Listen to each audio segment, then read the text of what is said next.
So I'm getting ready to leave on a road trip here with the Tesla Cybertruck. And I guess the question today is, can I make it to Virginia, 1,200 miles from Dallas-Fort Worth in one day? I doubt it. I'll probably stop. And then the other question is, how many times am I going to get flipped off going between here and Virginia? So that's the adventure we're set out for. I will keep you updated. I'll be filming as we go, and I may be able to capture some people and their opinions on the Cybertruck by their profanity towards me. We will see. More details to follow. Okay, I'm just getting ready to leave my garage here in the Dallas-Fort Worth area. I'm going to get unplugged in a minute.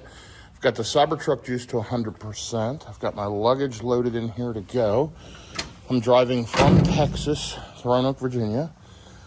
I've got the new hand show running boards on here, which look spectacular. Check those out. Absolutely amazing. We've also got the hand show lighting kit on the back doors. You can kind of see that down there. Actually, let's take a look on the other side. It might be easier to see. Okay, yeah, this should be better. Let's take a look at the hand show lighting kit there. Okay, you can kind of see that. Now, here's the difference. The Tesla lighting kit only works on the front doors, but look how bright and vibrant that logo is. So, hand show, I think you need to brighten up your LEDs, focus them a little more. I do have the Tesla running boards installed here. I'm sorry, the Tesla mud flaps along with those hand show running boards. And we've got quite a few accessories here in the bed, from connectors to the roll panels. All kinds of cool stuff. I do have under bed dividers for that deep cargo area. And we've got the under-seat rear storage here that is fully utilized under here, which is great. So you just simply pull on this little notch, flips up, and we got all that storage under there, which is great. So got these SpyGen screen protectors on the rear screen, as well as on the front screen. And I'm gonna go ahead and jump in the vehicle, get my destination plugged in, and get ready to take off here in just a second. So let's jump in and take a look while this thing warms up just a little bit for us. Okay, let me shut off this flashlight that's turned on automatically, and I'll be back with you. Okay, so here we go. We are charged to 100%. It showed 325 miles of range, which is the same as what it showed originally. And we've got 4,583 miles on it. We're going to be going to Roanoke, Virginia, and I'm going to let that get plugged in. And we'll take a look at the route here in just 1 second. Lifetime efficiency on this is 449 watt-hours per mile. Let's go ahead and reset this back to Texas trip. We're going to do a reset, and we're going to rename this Roanoke.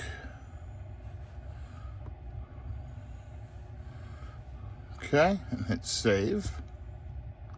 Okay, so now we'll be able to capture the efficiency on that leg, and it is still calculating. I'm not sure what's taking so long. Might have been because I jumped to the other screen. Anyway, it wants me to go to Nash, Texas in 202 miles and charge up for 1 hour, which is not going to happen. Then go to Brinkley for 33 minutes, Jackson 21 minutes, etc., etc. We'll see how we go. I'm going to get on the road, figure it out. I'm going to be using some EVgo charging. I have some free EVgo charging for the next year and a half, so I intend to hit quite a few of those, and the Cybertruck does charge faster at those. And they just came out with Auto Charge Plus, which works with the Cybertruck VIN now. So they've had Auto Charge Plus, but it would not work with the Cybertruck, and it does now. So I'm going to get unplugged and get on the road. Be back with you momentarily. Okay, so we are officially off and rolling. Literally just started out, been driving 1 minute, haven't even put on a mile, and got plugged in my destination. I had the wrong address, got it plugged into Roanoke, Virginia, and it wants me to stop in 3 hours at the supercharger in Texarkana, Texas. That's more than likely where I'm going to stop, but I'm going to stop the EVgo in Texarkana instead of the supercharger. So I feel like Texarkana is about the right distance. You know, I'm fully charged. It's estimating 325 miles range. It's saying after 205 miles, I'll be left with 16%. That checks out for me. I feel like you can get about 250 miles on this thing at highway speeds. I'm not really concerned about getting to Texarkana. Weather's pretty chilly today, 55 degrees at 6:28 a.m., leaving before sunrise. I wanted to get on the road. I plan to drive roughly 12 hours today. We'll see how that goes. I've got charging, etc. Probably will make it to Nashville, Tennessee, maybe a little further, maybe like Cookeville or something like that. But don't think I'll make it all the way to Knoxville today. We'll see how it goes. I'm going to road trip for a while and see how I feel. And got a long adventure. I've got my Yeti down here. It's hard to see, and of course you can't see it in the dark. I got a little snack bag. I got my Yeti cooler that keeps my cold waters and such. And got the bed loaded with all my supplies, got the frunk loaded with my laptop bag and bottles of water. I am good to go. Road tripping in the Cybertruck, loving it. Let's see how many upset people flip me off, go crazy, shout profanities, otherwise act insane around the Cybertruck as I drive up into the eastern part of the U.S. So far, I've had very little issues through the West Coast and through Texas. Had one person, vehemently and very upset, flipped us off in Albuquerque, New Mexico, about 2 weeks ago. Beyond that, I've had some cars, cut us off, pull in front of us, hit the brakes, stuff like that. Nothing crazy, and that's just idiot drivers, and I don't let that affect me. But either way, a lot of political divide right now, which in my opinion shouldn't affect car purchases, and it's kind of ridiculous. Buy whatever car you want. If you're going to ban companies because they have bad people, you're going to ban pretty much every phone manufacturer there is. So you wouldn't have a cell phone to be able to watch this with, or a mobile device, but including a TV. So I don't know. It's a wild situation going on, but I didn't buy my Cybertruck for any political reasons. I bought it because it is amazing to drive. I test drove twice. It's smooth, comfortable, incredible. Love the road tripping in this thing. By far one of my favorite, if not my favorite vehicles ever for road tripping. And even though I just came off a 3,000-mile road trip to the West Coast, which you can watch in my previous videos, I am now road tripping 1,200 miles from Dallas, Texas to Roanoke, Virginia. And then I'll be road tripping back. So this is about a 2,500-mile round trip. Till I get back, the Cybertruck will probably have around 7,000 miles on it. And that's just the beginning, because this thing will get a lot of use in the coming months and years. So, so far the thing's a vault. It's rock solid, and I'm enjoying it. But anyway, I'll be back with you here shortly with an update as we get out onto the interstate. Hello, YouTube. I need your vote. How many times do you think I'm going to get flipped off or get obscene behavior thrown at me due to me driving a Tesla Cybertruck? I am leaving Dallas, Texas, driving to Roanoke, Virginia. Of course, it's dark out. It's 6:35 a.m. I've got about 12 hours of driving in the Cybertruck today. I've got the drive cam turned on the Cybertruck. I'm going to capture videos as we go. I can simply press the horn button to do a capture. And I've also got my video recordings here with my mobile device. Do you think I'm going to get flipped off? And if so, how many times between now and Roanoke, Virginia? I'll be back with you with more information. Okay, so here we are. We're back. Just about to get on the interstate. We averaged 337 watt-hours per mile for the first 9 miles. So yeah, I'm 9 miles from the interstate, really, in either direction, going from 35E or 35W. I'm in the Flower Mound, Texas area, and for me, leaving Dallas-Fort Worth typically involves getting on 35E or 35W and then headed down and getting on one of the interstates. So right now I'm on 35E, headed south. I'm going to run down and get on President George Bush Turnpike, and then from there jump on more than likely 20 East and ride that out to 30. And then ultimately that'll switch over and I'll get on 40. And then up to 81, up to Roanoke, Virginia. So crossed quite a few interstates today, and we'll see how far we make it. I, at this point, don't plan to drive all the way to Roanoke. If I could make it to Knoxville, I would. but I think that's a bit of a stretch, so we'll see what happens. In the meantime, I'm going to be enjoying the drive, and we're going to get over there towards Texarkana. Showing I'm going to get there now around 9:25 a.m. with 18%. Let's see what happens. So here's a trip update. The sun is starting to come up. It's 6:59 a.m., 58 degrees. It's not super windy. Pretty efficient overall, running at highway speeds, 75 plus miles an hour at 457 watt hours per mile overall for the last 31 miles. We've got 14 miles to go to jump on 30 east. I said earlier 20 east, or 20 to 30 to 40. It's actually 30 east, and then around Little Rock I'll pick up 40 east.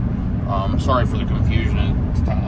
It's early and I'm tired and whatever, but I'll be just fine. This is another wonderful road tripping day in an electric vehicle, and more specifically in my long-range dual-motor, all-wheel drive Cybertruck. It's funny, I call it the long-range, but 325 miles of rated range. We'll see how it does today for efficiency, charging.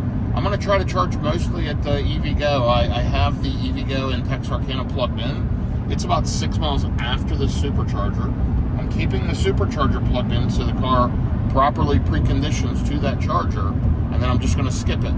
Drive onto the EVgo and get plugged in, and I can get up to 350 kilowatts at an EVgo charger. And that's the mission today, to use EVgo and get faster charging. Not only that, but I can get free charging.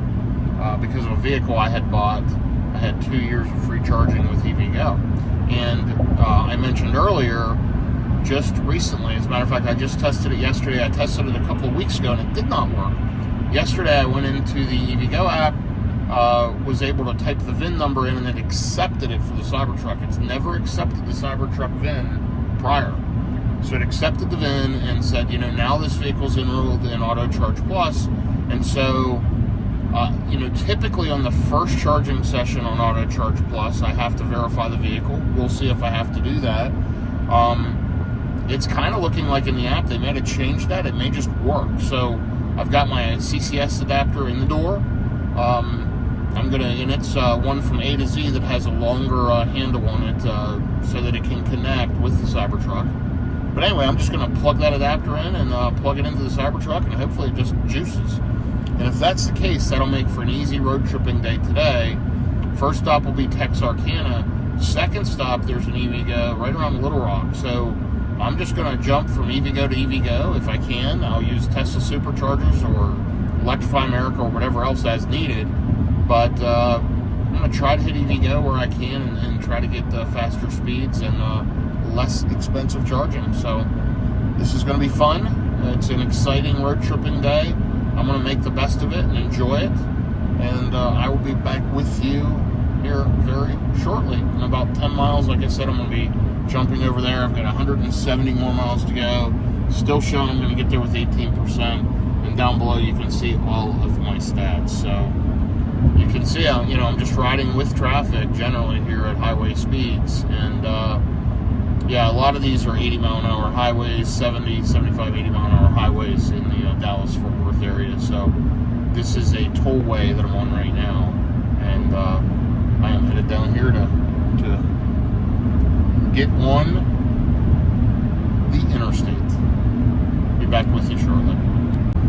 Okay, here's an update. I just got on 30 East. I'm crossing Lake Ray Hubbard right now. And let's see, we are 47 miles into the trip, 46 minutes, 472 watt hours per mile. I'm expecting close to 500 watt hours per mile, just based on, I know I'm going to be running highway speeds across here. I've got 156 miles to go, showing 2 hours and 11 minutes. I think I can make it in closer to 2 hours. Showing 9:23 a.m. ETA right now, but we'll see how it goes. For now, I'm enjoying the drive. This road is very, very rough, and the Cybertruck's just handling it like a champ. I was just sitting here reflecting over the last few minutes as I was driving and listening to a podcast, and it's kind of surreal. I first drove the Cybertruck and thought, wow, this thing's super freaky, really stupid looking outside. I don't care for the design. doesn't do it for me. It's just weird and it stands out too much, and I don't care for the attention. And then I drove it a second time. I actually test drove it in Southlake, Texas, at the Tesla Service Center. I had originally test drove a used one in Louisville, Texas, at a dealer that was selling it. It was all wrapped and done up, and they were asking about 20,000 over sticker when these first came out. Actually, they were almost double, and then it came down to about 20 over sticker. And I went and looked at it, not because I wanted to spend that, because I wanted to know if I even wanted a Cybertruck. And I walked away saying, you know what, I'm not going to take my Foundation Series. I'm going to wait. Maybe I'll get a production one. They're not worth $120,000, $140,000, whatever it was at the time. So I waited, and here in December, I felt like I needed to pick up this Cybertruck. I'm super glad I did. Ended up getting it for around $76,500 after a referral credit and several other things. And that's a great deal to me for this vehicle, for the ride, comfort, quality, and everything else. I'm happy with that. I have zero regrets. I've had it, I guess, going on 5 months now, almost. And it's been wonderful. Now, I'm really now just starting to road trip in it and really use it. But meanwhile, I was struggling because I had my Model Y that I loved, absolutely loved my 2023 long-range Model Y in deep blue metallic with the black interior. But my daughter really wanted a Model Y. So in my head, I justified, okay, if I get the Cybertruck, my daughter can sell her Model 3. She can, then I can help her to upgrade into the Model Y at a very low cost, which I did. And she made the upgrade. Well, then I had the Lyric, and I road tripped in it several times. 2024 Cadillac Lyric, absolutely spectacularly beautiful car. Really, really enjoyed it, and it really disappointed me. I had that car also for about 5 months, 6 months, and had to get rid of it. I sold it maybe a month or so ago back to the dealership in Grapevine, Texas. They were wonderful. Cadillac corporate really dropped the ball. They initiated a buyback with me. They reached out to me. They saw videos. I sent them more definitive proof of how bad the vehicle charged and how it was only charging at 100 kilowatts or less, or 50 kilowatts or less, or whatever.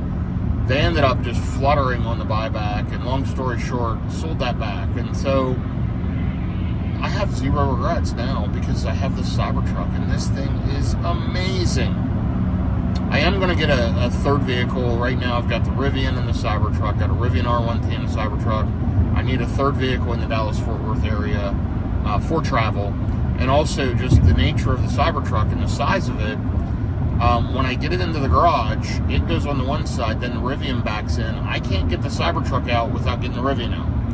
And that's a pain, which means when I'm home and once I put this in the garage, I'm probably not going to use it again until I go on a road trip. So I need a runner car, something I can just jump in and run around town, or if I'm making a solo trip quick by myself. And I'm leaning towards a refreshed Model Y. Let me know what you think. I don't want the launch series. I think, spending that kind of $10,000 plus extra for stuff I normally wouldn't buy does not make sense. So I originally had it ordered, and I backed off the order, and for the first time ever with Tesla, I ate the $250 order fee, which is awful. Don't recommend it. I mean, don't throw your money away. You work too hard don't give your money to other people. So that was just absolutely awful having to eat that $250. But in my mind, I made a mistake when I ordered the launch edition. I really, really wanted it, and I thought I was going to take it, and then I just couldn't stomach the extra $10,000+ to buy it. So my plan right now is to wait until the regular edition comes out, and maybe even wait for a sweeter deal.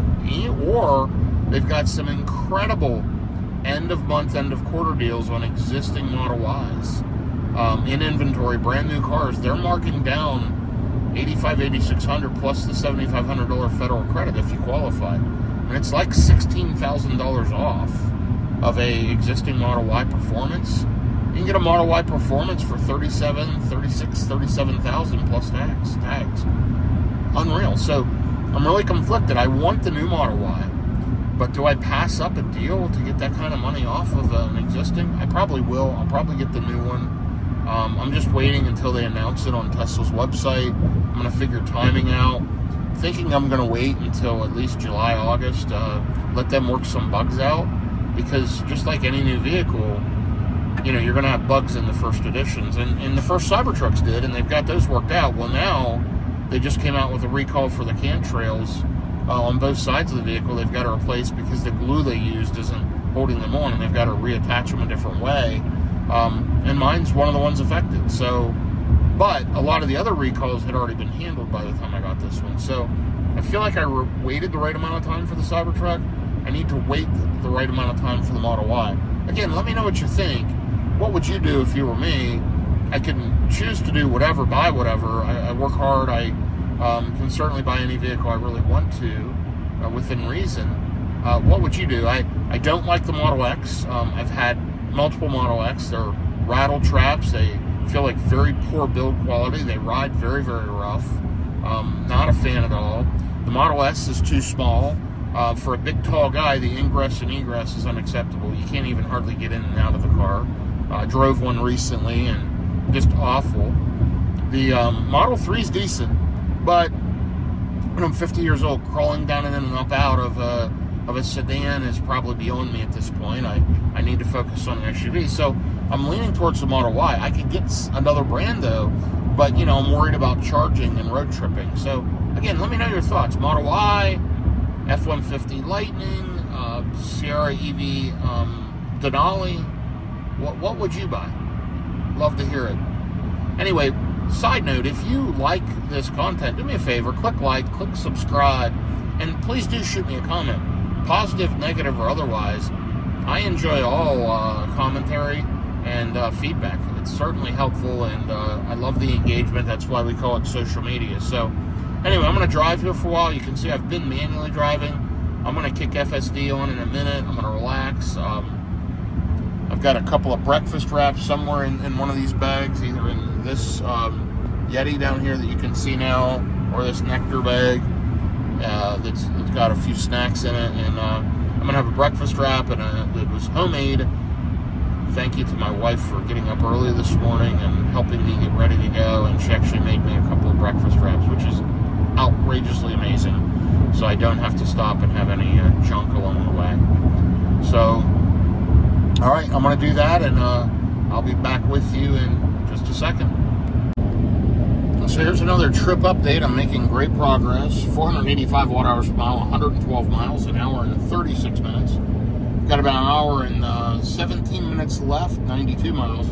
Should arrive with around 14%. As I said, I'm running highway speeds. I did expect I would not arrive with 18 or 19%, which is totally fine. And this is the Tesla Supercharger that's coming up. So I've got to go about another 9 minutes, like 6 or 7 miles past it, to get to the EV Go. So anyway, trip so far, it's doing well overall. I've got FSD on. It is running the Edge here, which is not good. I'm looking forward to getting the next version of FSD. It may do better, but I'll put the cameras on here so you can see. It just has trouble with lane centering, and it'll put the tires right on the yellow line over here at times. Although right now it's doing pretty good. It literally will run on that little rumble strip even. So they need to do some work on this version of FSD. But either way, it's been a smooth, uneventful drive. I'm enjoying it. 54 degrees, 8:03 a.m. I got 54% left in the battery at 113 miles. So really running these high highway speeds, you're max 250 miles, 230 to 250 miles on a charge, even at 100% charge. And this is on the more efficient tires and wheels, the core wheels and tires, which are rated for range and efficiency. So love the Cybertruck though, it's worth it. And I'll be to this charger here, like I said, in about an hour and 15 minutes probably now. Let's take a look. Yep. Yeah, so an hour and 15 minutes. So I'll be back with you with an update. Bright sun out there, as you can see. And that's got my sunglasses on, got FSD on. I do need to clean the windshield. I don't know if you can see how hazy it is. I've got a little extension arm wiper thing that I got on Amazon. that can reach, because there's my arm fully stretched out, and I'm 6'6", and I'm not even close to, that dashboard's so far out there, really difficult to clean. But I'm going to use that little extension arm and see if I can get that cleaned off here, maybe at my charging stop. Be back with you shortly. Okay, so here I am at a 50% stated charge, 122 miles. So that means 244 miles from 100% to 0, based on 491 watt hours per mile. Now you'll see lifetime on the vehicle is 450 watt hours per mile. This stretch has always been less efficient for whatever reason. Rough roads, crosswinds, whatever. And any car I've driven, gas, electric, whatever, I've always consumed more fuel through this stretch. Now, once I get into Tennessee, about midway through Tennessee, then it changes and I get tons of efficiency midway through Tennessee all the way to Virginia. And I'm sure it's a combination of roads, wind, elevation changes, whatever. But, yeah, it's going to be interesting. I am only, how far out am I there? It says, 81 miles, 14%. 9:19 estimated arrival time. Obviously, I've gained a few minutes on that, which is good. And that is to the Tesla charger. Remember, we're going past that exit. And I keep telling myself that so I don't forget. But sun's out. It is warming up. It's up to 53 degrees. It was way colder over in this area. And although I am headed north and east, it is going to get colder over the next couple of days. Hopefully the weather's pretty moderate. It is late March 2025, and it is a Saturday morning road trip in the Cybertruck. So take a look at all the stats down below just to get you completely refreshed. And I will be back with you momentarily. I'm going to let FSD continue to drive as it has been. Doing a great job, and we're going to ride along. So I just reorganized the stops to show the EVgo charger and then the Tesla supercharger. That way, otherwise it will just keep injecting the stop here in Texarkana. Anyway, I'm going to arrive with around 11% in about 11 minutes to the EVgo charging station here in Texarkana. Coming through the Texarkana area now, on self-driving through construction, roughly 9 miles till the exit and then 0.7 miles off the exit. Been to this one before. You'll see on the map the Tesla supercharger's right there. It's at, I believe, an Olive Garden. I've charged there many times, and I've stayed at that Hilton Garden that's right there on the map, and they've got a bunch of destination chargers there. Anyway, should be there very shortly. As you'll see, we are preconditioning 501 watt hours per mile for the last 204 miles. We're going roughly 10 more miles, as I said, so 214 miles on a charge. I'm going to end up with about 11% left on the battery. So that gives you an idea of, like I said, max around 240, 250 miles on a charge. It is 59 degrees out. It's 9:12 a.m. Like I said, going to arrive at 9:22. Looking forward to it. After this charge, within the next leg or two, I'm going to hit the 5,000 mile mark. So I've been thinking, and I'm going to kind of collect my thoughts and let everyone know what I think overall of the Tesla Cybertruck at 5,000 miles. So I'm going to give kind of my mini review, which will be inserted in this video and probably posted separately. But I think it's due to do a 5,000 mile review. So more info to follow, and I'll be back with you momentarily. Okay, so I thought you may want to follow along here as I get off the exit to get charged up. 211 miles on this leg, 501 watt hours per mile. We'll see what that ends up at. I've got 1.7 miles to go, jumping off exit number 7 in 1 mile. Then you'll see I've got to cross over the interstate and wrap back around to the Pilot. Flying J typically is where these EVgos are. I didn't even look, but I've been to this one before. It's a Pilot Flying J something. So, matter of fact, it'll probably say up here on the screen or on the signage.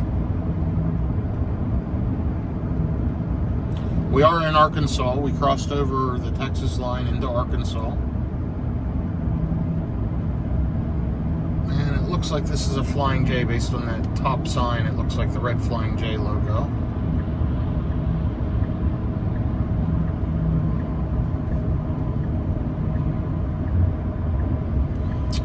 Oh, look at that. Plan your next charge. You're almost too far from chargers, so let me hit cancel right there. Sorry, I was holding the wheel with my knee just quickly so I could hit cancel and allow myself to navigate here to this charger. I can hear the HVAC system ripping as it's preconditioning this battery for charging. And we're just going to cross over, and then it is on the right side up here. Oh, this is interesting. Little construction on the bridge, which is why it's showing red right there on the map. So, nice job catching that, Tesla. So, we're only 0.3 of a mile, but we're sitting at a red light. Anyway, let's take a look at the stats, because once we get over here, I'm going to get the NAX adapter out, which is in my door. Matter of fact, I'm going to pull it out right now. Here it is with the long adapter. I'm going to set it right here. So I've got it right here ready to go. And 212 miles, 2 hours and 54 minutes, 498 watt hours per mile. I do need to use restroom. I do need to clean that front windshield inside. So I'm going to plan to do that. And I'm going to get across here shortly to this truck stop and get juiced up. Looks like we've got some oncoming traffic.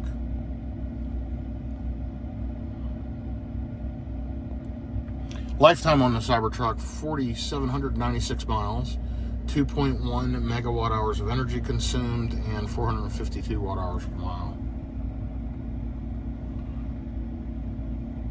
Good news is it's allowing the battery to precondition a little longer, because for some reason, I don't think, when I had the supercharger in there as the first stop, I don't think it was preconditioning to it. So I don't know that I'm going to get 350 because I don't think it had long enough to precondition.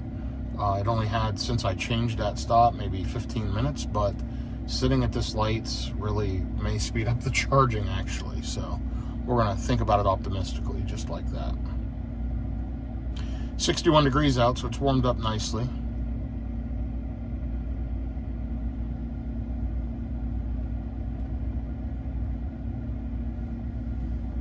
I'll pull up just a little bit.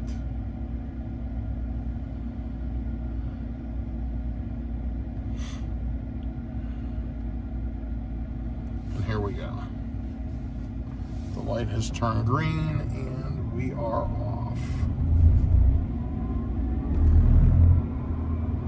Hear those motors whining? Sounds great.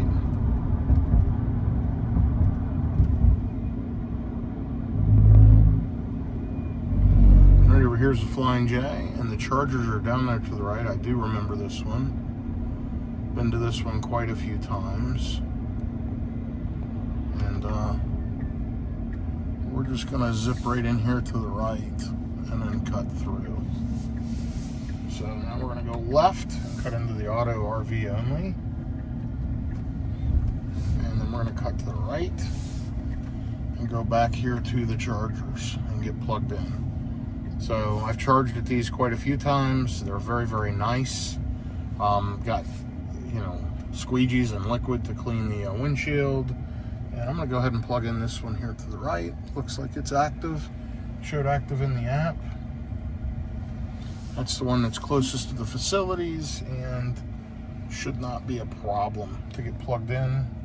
It's easier when you do it on this side of the vehicle because my plug is right there. So, okay, let us try that. Tap park. Okay, undo my seatbelt.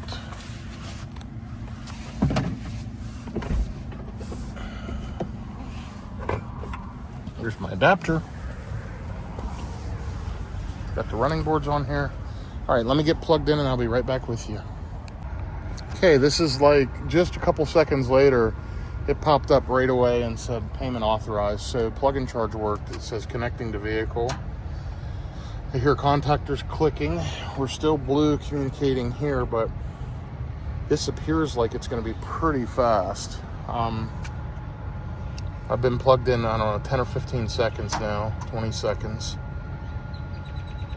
So I'm looking at the time. I'm right at 30 seconds exactly it took to start charging. Let's see what we ramp up to here real quick. And then I'm going to go use the facilities, do some cleaning of the windshield and all that. But you'll see right there, we're already up to 181, 205, 233, 261, 292, 317, 347 in holding. Great job, EVgo. Great job, Tesla. It's exactly what I was looking for. I'm really surprised I'm charging that quickly when I don't think it finished preconditioning, but this is fantastic. So I'll be back with you here shortly. Let's just look in the vehicle before I disconnect and take a look.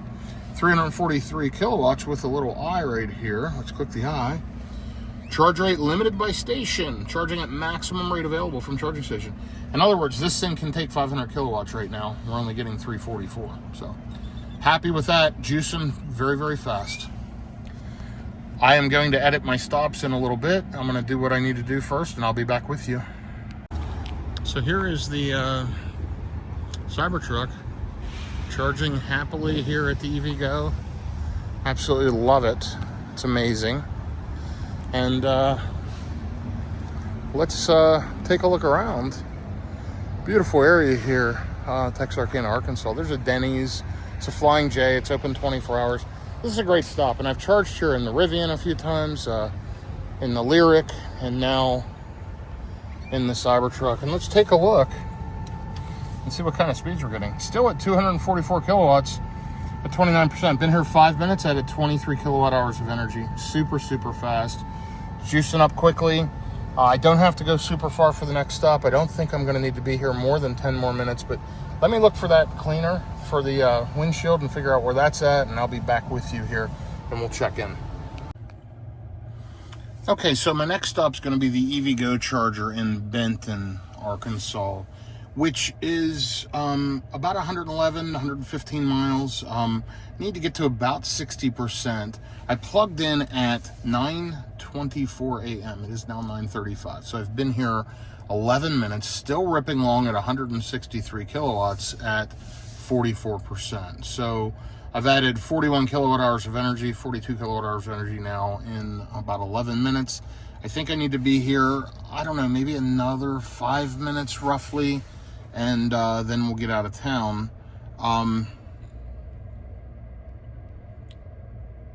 Sorry, I was adjusting my floor mat, by the way. This is the Tesla floor mat that, you know, I've never had a lot of success with Tesla floor mats, and I got these for the Cybertruck because the 3D mats, you have to cut the sill, the door sill on them, and I don't like to do that. But long story short, I ordered them, and they're being delivered today. I'll get them when I get back from this road trip. But these things slide all over the place, and they end up getting up over this edge, and they get stuck up on the pedal. And I keep having to scoot these mats over. Don't like them, and even Velcro or anything underneath doesn't seem to help. And they scuff up a ton too. They're fine, but I do not recommend the Tesla all-weather mats. I would get something from 3D Mats or someone else. And 3D Mats is not a sponsor in any way, shape, or form, but I do love their floor mats for Tesla. So anyway, I have about enough juice to go. I could probably make it there now, but I'm going to just let it sit here a little bit. I'm still pulling 150 plus kilowatts, and you know, I've topped up from roughly 10% to 47% in 13-14 minutes. So really, really great charging on the Cybertruck. Love the fact that I can pop in now. Plug and charge work great. Super happy about that. That was frustrating on the last trip. So things are really coming along here on the Cybertruck. So I'll be back on the road here momentarily, and I'll dial back with you. Okay, so I'm about to unplug. I got the front windscreen cleaned off, both inside and out. I also subscribed to SiriusXM. I'm down to 97 kilowatts at 65%, 22 minutes, plenty of charge. Let's get going. Okay, very cool. I'm gonna unplug and I'll be back with you. Okay, so here is another trip update. 98 miles into this leg, an hour and 16 minutes, 494 watt hours per mile. Not great efficiency, as you know, but rough roads that are all being resurfaced. lot of road noise because of the rough roads. The Cybertruck's pretty much silent, but I've been in other vehicles on these roads and way, way, way louder. But yeah, we're riding along at highway speeds, flowing mostly with traffic. And I have about 15 minutes left to the next EVgo charging station. Now, this charger's in Benton, Arkansas. And like I said, it's just 14 miles away. So we're almost there. Looking forward to getting there. I'm probably going to try to grab, I've got some food and refreshments in there. I'm going to grab something to eat and take a little break while I charge. Should be a quick plug-in charge. I just checked before starting this video, and all 4 charging posts show available right now. This is another 2-station, total of 2 stalls per station, total of 4 stalls, 350 kilowatt individual, 175 simultaneous, and I'm going to arrive this time with a little higher state of charge. I don't know where I'm going to go next after this as far as how long I need to charge, but I'm going to need 15 or 20 minutes to use the facilities, grab a refreshment, and grab a bite to eat, and then I'll pretty much unplug. Until then, I'll figure out where I'm going next. I'll be probably fairly rushed to do all that at this stop, and then get back on the road. I haven't figured out how far I'm going to go today, but I will tell you I've driven 313 miles so far today at 496 watt hours per mile, and I've burned 155 kilowatt hours of energy.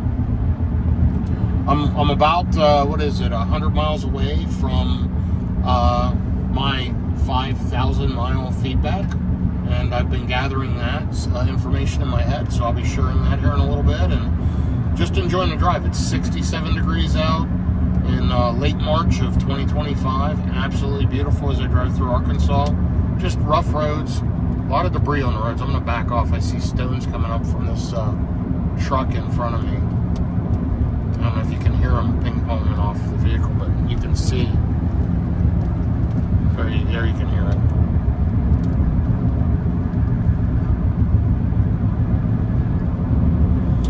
So anyway, I'm going to go ahead and focus on getting around these vehicles, and I will update you here as I get to the next charger in 12 minutes. Should arrive at 11:20 a.m. Let's see what happens. Right after I ended the last video clip, literally 10 seconds later or so, it popped up preconditioning battery for fast charging. That's been on there ever since. Now, what I have is I have it set to go to the EVgo charger first, then to the Tesla supercharger in Little Rock. So it's probably preconditioning to the Tesla supercharger in Little Rock.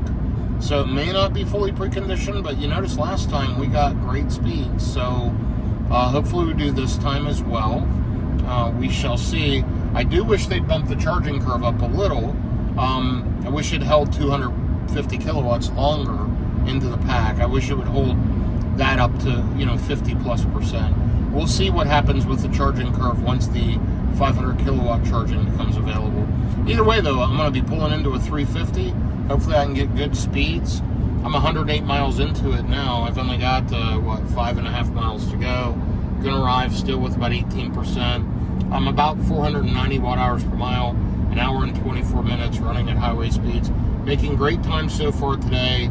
I'm leaning towards potentially going to Cookeville, Tennessee for tonight, but I'm not sure exactly how far I want to go. Cookeville would be another 430 miles. Maybe I go to Knoxville. My goal is, I've been running solid for weeks upon end all over the country, and I was hoping to get as much of the drive in today as possible so that tomorrow I only have a few hours of driving and I can just relax and recharge my batteries, because tomorrow's Sunday and that'll give me some time to recharge my batteries. I got a super busy week this week with dozens of meetings from Monday to Friday, and I need to be prepared to handle all that, including next Saturday as well. And I'll be road tripping Saturday while I'm having conference calls next week. So, we'll feel it out. But I feel like I'm feeling good today. The weather's good. The vehicle's doing good. Charging's going well. As long as that continues, I'm going to keep road tripping for a while. And we'll book the hotel and figure that out here later. I normally book my hotel in advance and plan it. I just wanted to see how the weather was and how today went. So probably within the next couple stops, I will figure it out for tonight and book a hotel. So yeah, anyway, that's all good. loving the trip so far. Making again, great time. And here we are, 2.7 miles getting off on Alcoa Road. And I know I've been to this one before, and I think this one's a little tricky getting in and out of the parking lot. So let me look at the map here for a second, and I'll be back with you as we get off the exit. So I just plugged in here, and I usually have a lot of compliments for EVgo and Pilot Flying J on their charging network. But this is absolutely awful. You've got construction going on right here. I literally had to pull around there and back in, come along here, and they've got this charger blocked because, like, I can't back into it. You got the dumpster there. I mean, it'd be next to impossible to back in there, especially if a car's parked here. And there was a Mustang Mach-E charging. They just finished, and they gave me their connector.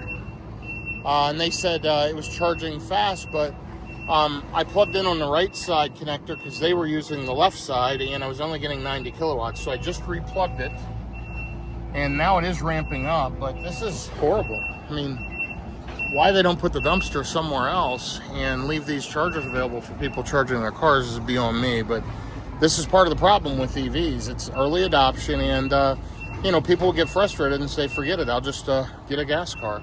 But see, I'm only charging at 140 kilowatts, so not great. I need to use the restroom. I need to get something to eat, and then I'm going to figure out here real quick. Let's take a look here, because we're only charging 140 kilowatts. Here's the thing. The charger in Little Rock's only a V2. It's only a 140 kilowatt charger anyway. So let's end that, and let's say that we're going to Roanoke, Virginia. And so it looks like, I think Brinkley's the next one, actually, that exists. Yeah, and that's where we're going to want to go. So what we're going to do is we're going to add a stop at Brinkley.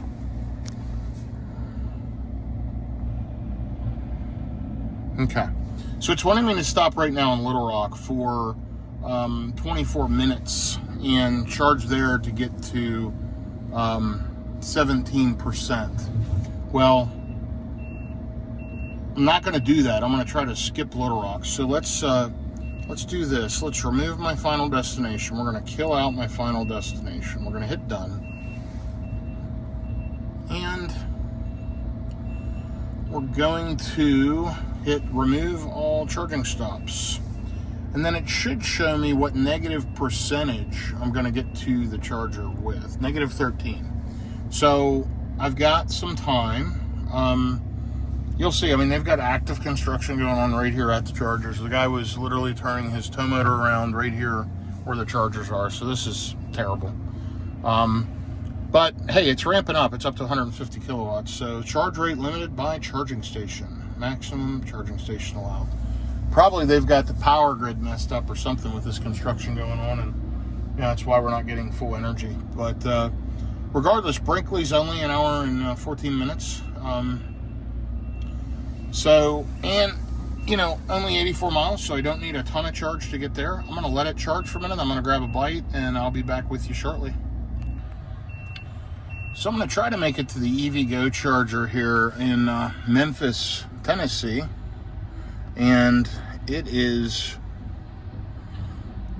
right along Interstate 40. I've charged at this one before. It's right outside of Memphis. It's actually not a bad stop. This is the one that's a bit confusing to get into and out of, but still sitting here charging. It's just now giving the power that the car can handle. Prior to this, it's been limited by the charging station. It charged around 155 kilowatt up to 55%, and now it started dropping. If I leave right now, I can get there with 149 miles. I'm going to charge just a little deeper. If I need to, I can bail out at plenty of options. There's a stop here in Brinkley. I can stop and throw a little juice on real quick. And that's about halfway. But yeah, I'm going to let it top up for a few more minutes because if I'm able to do that, that's just going to save me one more stop. It's going to save me time. And all I need to do is sit here just another few minutes and be a little bit patient. We're still pulling over 100 kilowatts, so no big deal. Arrived here at 22 after the hour, and that's when I plugged in, and it is now 27 after, so I've been charging for 25 minutes. Finished eating. I just threw my trash away, just wiped the windshield off down low here. Still dealing with the construction all over. And yeah, now I'm actually ready to get out of here, and I'm waiting on the cars. This is the first time today I've waited at all. But this last leg was 114 miles, 488 watt hours per mile. So far today, 326 miles. So I will turn over 5,000 miles on this next leg. And I'm going to just wait till I get to about a 10% buffer, and then I'm going to hit the road. I'll take it easy for the first half hour or so, build up a little buffer, and then ride along at highway speed. So I'll be out of here very, very soon. Okay, so that was a long charging stop. Slow charging station. I decided, since I was already there, to just have lunch, do my thing. I actually cleaned up my email, made a phone call, took care of a lot of stuff, and was there a little over 30 minutes. That will be one of my longer stops, because I was charging at less than 100 kilowatt when I unplugged, and I overcharged up to 72%. I should arrive to the next station with 11%. Should have plenty of range. This next one's another GM Energy EVgo at a Pilot Flying J on the west side of Memphis. So that's where I'm headed. I've only been on the road here just 3 minutes, but I kind of wanted to give you a quick update. We'll see how it goes. I mean, the weather's been great. It's 72 degrees out. It's beautiful. I want to keep riding. I think I'm going to go to Cookeville, Tennessee, but I'm going to get into Tennessee. I'm going to get plugged in here in Memphis, and then I'm going to figure out how far I can make it today, depending on how traffic goes and how things go over the next 150 miles. Also, I'm going to get my 5,000 mile feedback information for you. So looking forward to that, and I'll be back with you shortly. It is 12 noon. So I left at 6:30 a.m. Central Time. So I've been on the road 5.5 hours, and I've driven 329 miles. This last charging stop was about 15 minutes longer than it needed to be, but I needed the time to do things, so that's on me. It wasn't like I was sitting there waiting, twiddling my thumbs. I actually, after I stopped the last recording, I went ahead and cleaned out email, which took a good 10 plus minutes, and I looked up and said, oh, I'm charged, I gotta go. And I hit the stop charging, unlock charging port, and grabbed my adapter, and I'm back on the road. Auto Charge Plus is working great. It's unfortunate that that charger was derated and it wasn't charging at the full state of charge, but or the full kilowatt hour as advertised. But either way, it didn't add a ton of time. That might have added 5, 6, 7 minutes, I'm guessing. And I needed the time anyway. So it's all good. I'm going to ride along, and I will connect with you here in a little bit. Okay, so there you go. Attention monitoring unavailable. Device detected in hand, because I just picked up the recording device. Anyhow, absolutely loving the drive, loving FSD, loving the Cybertruck. 31 miles into this leg, 26 minutes, 491 watt hours per mile, just riding along at highway speeds. The truck's doing the driving. I'm just here chilling. My feet are near the pedals. My hands are, I typically keep my arm up here. We're good to go. It's passing trucks. It's doing what it needs to do. And we're 358 miles in today. Effortless. Just under 6 hours of driving, 358 miles. Had about 15 minutes extra of charging that I wouldn't have needed, but now and a little slower, so I probably lost 7 minutes maybe today. No big deal. Gonna get to the next charger around 2 o'clock. It says 2:04 there currently. Shows we're arriving with 10%. Beautiful out, 73 degrees, sunny, nice day, great driving day. I still have 60% on the battery, and yeah, I'm good to go. So I'm gonna ride, and then once I get to Memphis, like I mentioned, I'm going to try to figure out how far I can make it today. And can I make it all the way to Knoxville? That would be as far as I would want to go. Or do I just stop somewhere like Cookeville that's a little out between and maybe not as busy? So, not sure yet, but I'm going to figure it out, and I will let you know. I'll be back with you here shortly. Okay, so here I am, 400 miles into the trip. 496 watt hours per mile, so yeah, around 500 watt hours per mile, which is what I was expecting. with these high highway speeds and honestly a lot of wind and not great road conditions, not an efficient stretch, but that's fine, no problem. The Cybertruck's doing great. We're pushing that 5,000 mile mark. It's 73 degrees out, absolutely beautiful day. Here I am inside of the vehicle driving, but not a terrible place to be. Tons of room, tons of comfort. Listening to some podcasts, listening to some Sirius XM. It is wonderful. Anyway, should get there in about an hour and 8 minutes according to the navigation, and should arrive with around 11%. Depending on traffic, I can potentially get there closer to 2 o'clock. But I imagine I'll be there 10, 11%, is probably about right. And yeah, we'll get juiced up and figure out the next stop after that. There are multiple options. I noticed en route, there's a new charger that I didn't recognize. I can't remember the name of it, but it's in Tennessee, and it charges up to 325 kilowatts. That's a Tesla version 3 Plus, so a version 4 post with version 3 hardware, or version 4 dispensers, I should say. There's also one of those in Nashville and Charlotte Pike, so I'm thinking that'll be my next stop. Once I get to this one, I'm going to take a look, and then I'm also just going to try to figure out where I want to stay. I've already driven 400 miles today. It's 1 p.m. I don't know how much further I want to drive. Maybe another 400. Cookeville, Tennessee from here is probably, I want to say 360, 370 miles. So if I did that, I'd be driving 770 or so miles today, which, you know, is okay. It means I'm more than halfway done. And that seems like that might be a good spot. I would imagine I'd get to the hotel there between 7 and 8, depending on time zone changes and all that. I can't remember if Cookeville is on Central Time or not. But anyway, just a nice, relaxing drive here in the Cybertruck using FSD as I go. And yeah, it's been great. So I'm going to go ahead and in just a few minutes give you that 5,000 mile. I've been thinking about the positives, the negatives, the pros, the cons, and my overall feeling on the Cybertruck, and I'm going to let you know where I'm at with it at 5,000 miles. So that's coming up in just a minute. Okay, and guess what? 4,999 miles on my Tesla Cybertruck, and as I talk to you, I'm running FSD.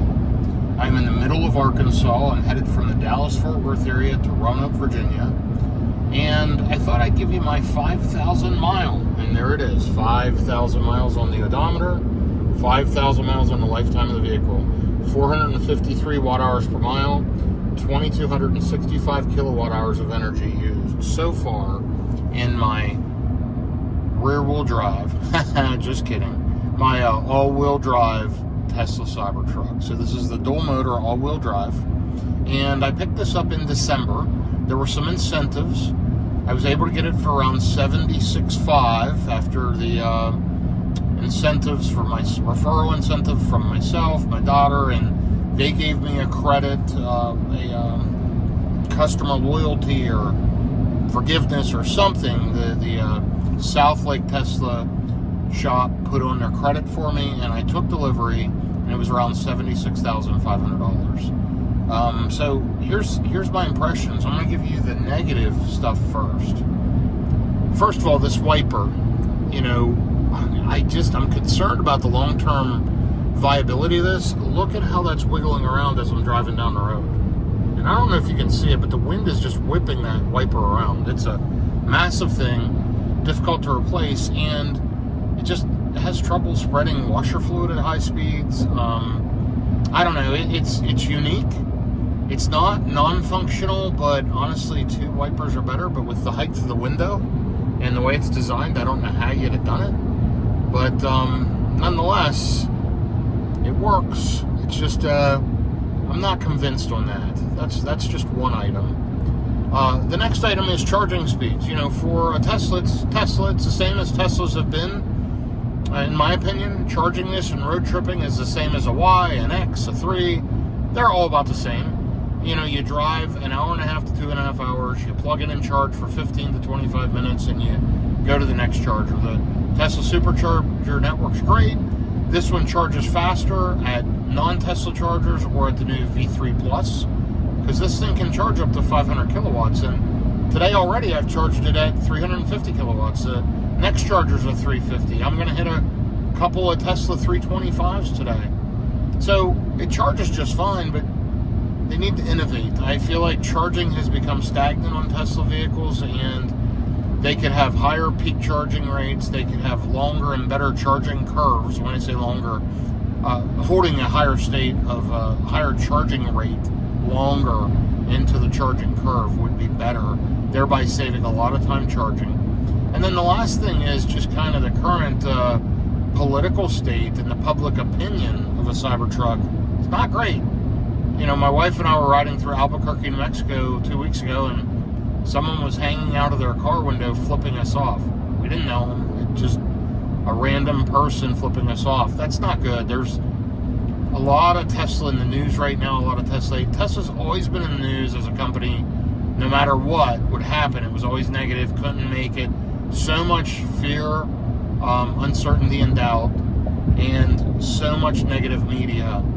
That's a negative, though. So that's really my three: the charging speeds and charging curve, which is better, honestly, with the Tesla network than anything, I think, in the U.S., generally, other than like a Porsche Taycan or something else. But then all those vehicles don't charge great on the Tesla superchargers.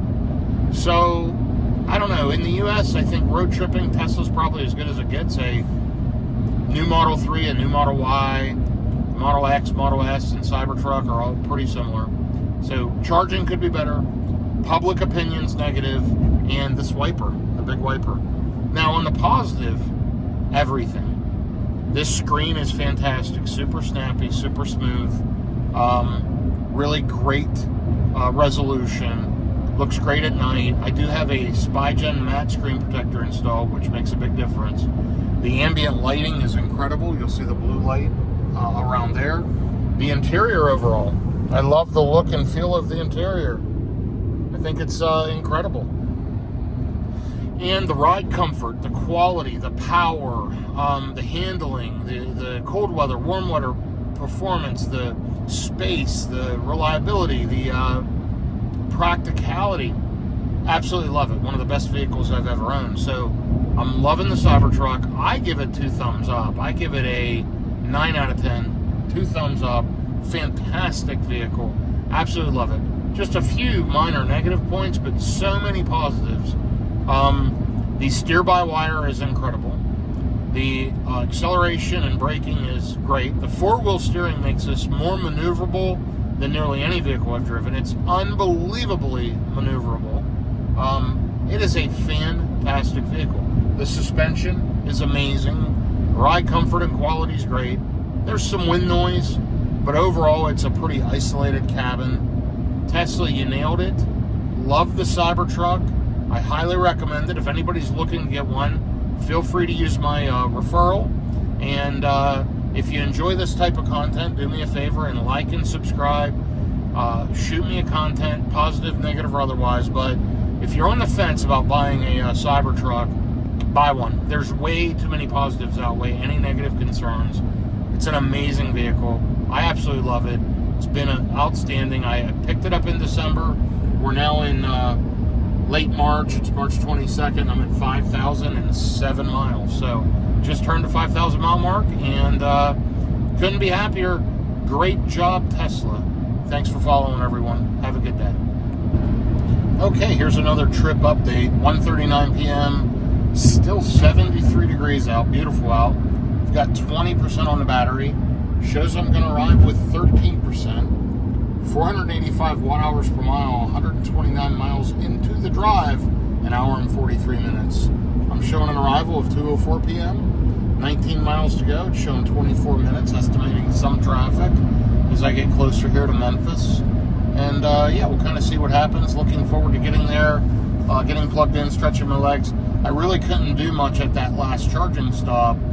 With all that construction, I just pretty much stayed with the vehicle. I didn't use the facilities. I didn't take a bio break. I just had lunch, sat in the vehicle, did the things I needed to do, and took off. So This one I want to walk around a little bit, use the facilities, and stretch my legs. So that's the plan. I'm not sure how long I'll charge here, but let's get here, let's get plugged in, and we'll figure it out from there. Again, I'm leaning towards Cookeville, Tennessee, but I'm not 100%. We'll see.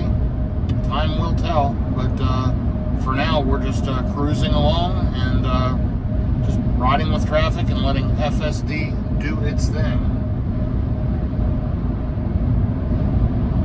FSD has been really good, by the way. It's run pretty much interruption-free most of the ride now. So that whole camera thing where it was shifting off to the left, it hasn't done that anymore. So I hope it doesn't, going forward. But I still look forward to the next version of FSD with the Cybertruck. I assume it's only going to get better.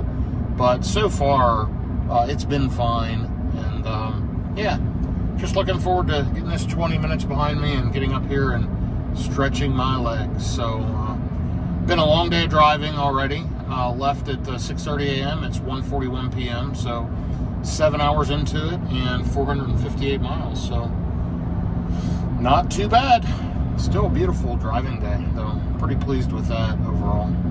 Lots of wind lately. Don't know what's going on with that, but I am enjoying the drive nonetheless. So I'll be back with you momentarily. You see, FSD just jumped in the right lane and did its own thing. So interesting, but fun nonetheless. One very pleasant thing I just found out is it started preconditioning the battery for fast charging, and I had forgotten to put in a Tesla supercharger. I'm only navigated to this GM Energy station, but it knows that, and it's actually preconditioning to a third-party charger, which was really neat. It disappeared off the screen right before I captured this little clip, but yeah, I'm only a few minutes out now, 10 miles out, still showing 2:04 p.m., 138 miles into the drive, 484 watt-hours per mile. I will be back with you as we get to the charger. And there you go, there's the preconditioning message again. That's all I have plugged in is the GM Energy station, and it's preconditioning. So great job, Tesla, getting third-party DC fast charging to integrate into the nav and to allow the vehicle to fast charge prep on the way to any DC fast charger. This is fantastic. That was never the case. That's why I was always inserting the Tesla superchargers to kind of trick the system to precondition, because there is no manual preconditioning button. You can install some third-party stuff, apps, buttons, etc. that'll do it, but by default, there's no way to manually precondition. I always just trick it and pick a charger nearby, but that's not always the best, because sometimes where you want to charge versus the nearest Tesla supercharger is quite a distance, and that'll really screw your navigation up and get kind of confusing. But either way, almost there, 4.3 miles, just going to fight through a little bit of traffic here as we come into the Memphis area. ETA now 1:59, so we did get ahead of some of the traffic. We're going to come across the bridge here, I believe, and I believe we'll see the famous Memphis Pyramid up here on the left. But not sure if we go across the bridge before this charger or not, but let's just follow along and see. Nothing's changed, by the way. The Cybertruck's freaking amazing. Absolutely love it.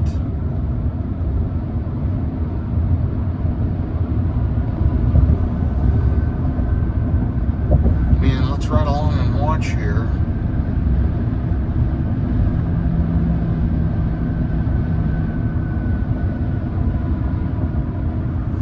Now we're in traffic. Okay, I'm going to jump off and do what I need to do to navigate here. This is why it's always good to have a buffer. You know, here I am hitting Memphis. It said 55's closed. Take the detour, get on 70. And, of course, traffic is dead stopped at this second. 0.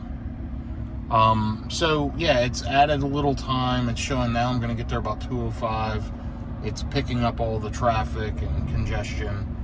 We'll see what happens. But always good to have a buffer. You know, I'm good. I'm sitting at 13%. I'm, like, 2 miles away. It says I'll get there with 13%. It is ripping the HVAC. I can feel it, which is good. It's getting the battery at the optimal temperature for fast charging, which, you know, won't hurt at all and will certainly help as I get up here and plug in. But let's hope that this station's available. I can get plugged in, get some juice, and then get out of town and get further east out of Memphis. So I usually don't like to stop at any chargers right here near the cities, but I've been to this one plenty of times and never had a problem. So I anticipate that it should be a good charging session. We'll see. Again, if I recall, this one might be a little tricky to get into, and some big potholes, if I recall, which is normal for this Memphis area. The roads are not great. But yeah, let's see what happens. I'll be here momentarily, and I'm going to get plugged in and see, number one, can I get plugged in? Number two, what kind of charging speeds? And then number three, where am I going next? So I'll get all that figured out. I'll use the facilities. I'll stretch my legs and get back on the road. It's exactly 2 p.m. right now. I have driven 473 miles so far today at 491 watt-hours per mile. So all in all, it's been a good trip. This is the first real traffic congestion I've hit, and it's in and around Memphis, which has happened to me quite a few times over the years. So not a big deal.